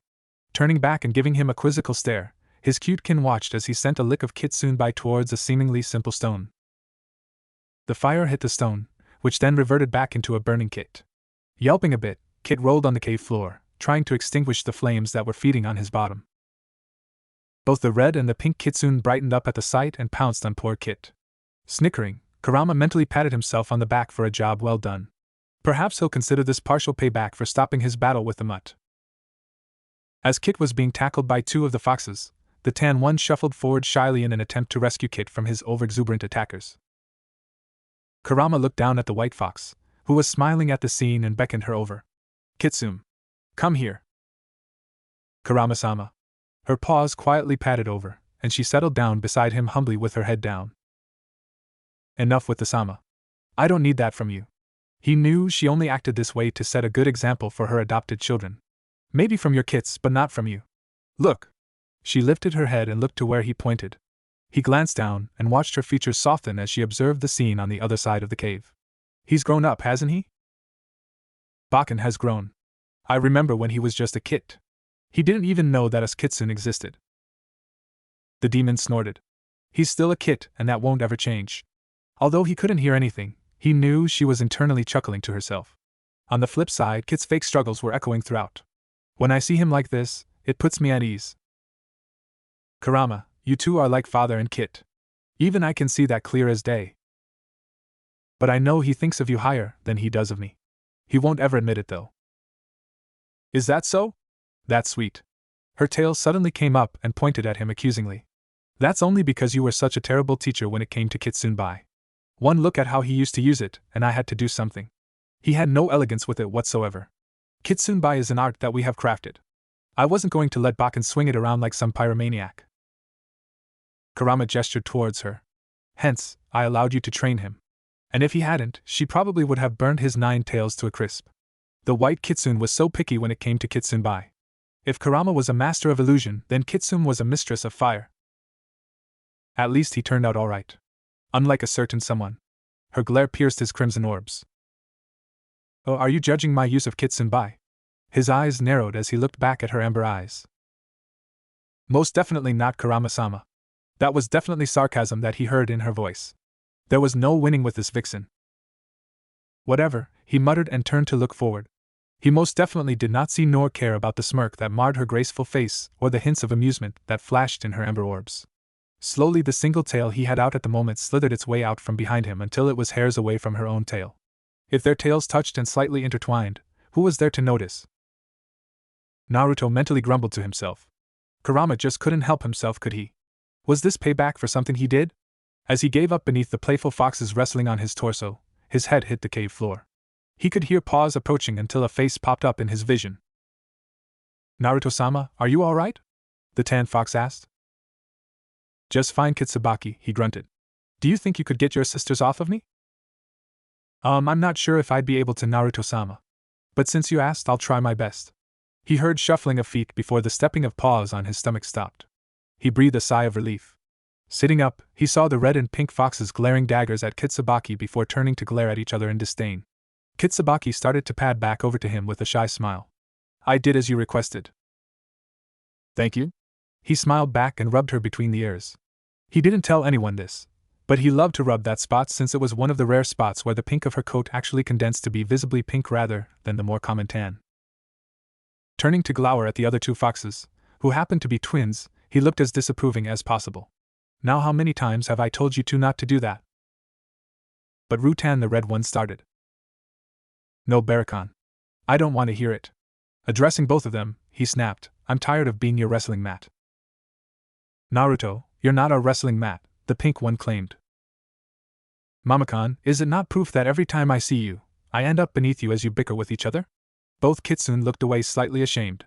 He knew that they were just being playful perhaps. These two always wanted to be around him, but they wanted to be around him alone. Thus, they bickered, and if he wasn't currently in a cave working a covert mission, he would have already snuck off to hang out with their other sister Kitsumayer or ask Kitsune to help him with his kitsune bai. Things were so much easier when they hadn't known each other well yet. Choosing to ignore the twins, he began scanning the area for any passing shinobi. That was the reason they were there after all. He was sure his eyebrow visibly twitched when he felt the feeling of affection emanating from the pair of foxes near the cave wall. He did not want any part of that. Scanning further and further out, he noticed weary emotions approaching. Kurama, it's time. At this, his foxy friend strode towards him with a grin. Finally. He lifted his arms as if he were stretching. I'm going to get them, Kit. Go right ahead. Just don't kill them, Naruto retorted. The redhead proceeded to wink at Kitsune, otherwise known as Naruto and all the younger fox's surrogate mother and Kurama's 600-year-old girlfriend, before exiting into the desert. He could tell that the three other kitsune were bristling at the sight, although they wouldn't dare defy Kurama. Not even 10 minutes later the man, fox, in red returned, and 4 catatonic Suna ninja were dumped on the ground. Naruto swore that his eyebrow was twitching again, but at least Kurama hadn't killed any of them. Addressing the 4 kitsune, Naruto said, I need your help. Something dangerous is brewing in these men's village, so I'd like you to find out more information. Will you help me? Without hesitation, the 3 kits and their mother nodded. He then explained in more detail what he was going to have them do. Kitsune was the first. She went for the leader of the group of Sunanin. Prodding the man's chest with her tail, she deemed it safe and entered the man's body. The twins and Kitsubaki followed soon after with the rest of the shinobi. Soon enough, the 4 ninjas stood, each wearing a foxy grin. Kurama stepped forward, weaving a strong illusion into the Suna team's memories that convinced them that they had found the cave and decided to stop for a short break.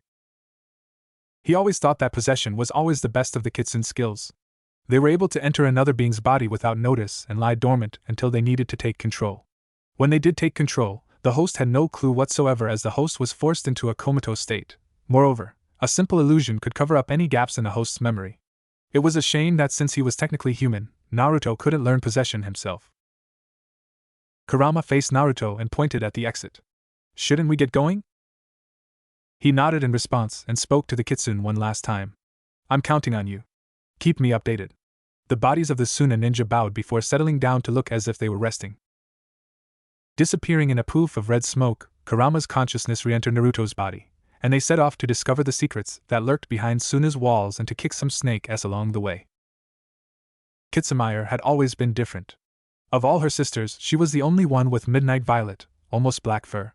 She was also the only one who neither had a secret nor not-so-secret infatuation of Naruto-senpai. When senpai had asked her to watch a person of interest, she honestly thought it would be fun. She was regretting that now. It might be interesting, but watching the messed up things this human was involved in was not fun to say the least. She already hated the smell of snakes, but having to watch her charge taking orders from that thing was awful. Kitsumayer was convinced that senpai was secretly a sadist who was punishing her for who knows what. Sighing to herself, no one else could hear her from her location, she noticed the gray-haired snake lover approach another man. She couldn't tell what color his hair was since it was covered with a turban, but she did notice the strange red markings on the side of his face, the side that wasn't covered by cloth. The striking thing was that this new man had a different headband with a symbol close to an hourglass. That didn't make sense. Why was the snake lover, who happened to wear the Konoha symbol, meeting up with someone from Suna? This was something senpai probably wanted to know. She tried to pay close attention to what the two men were about to say.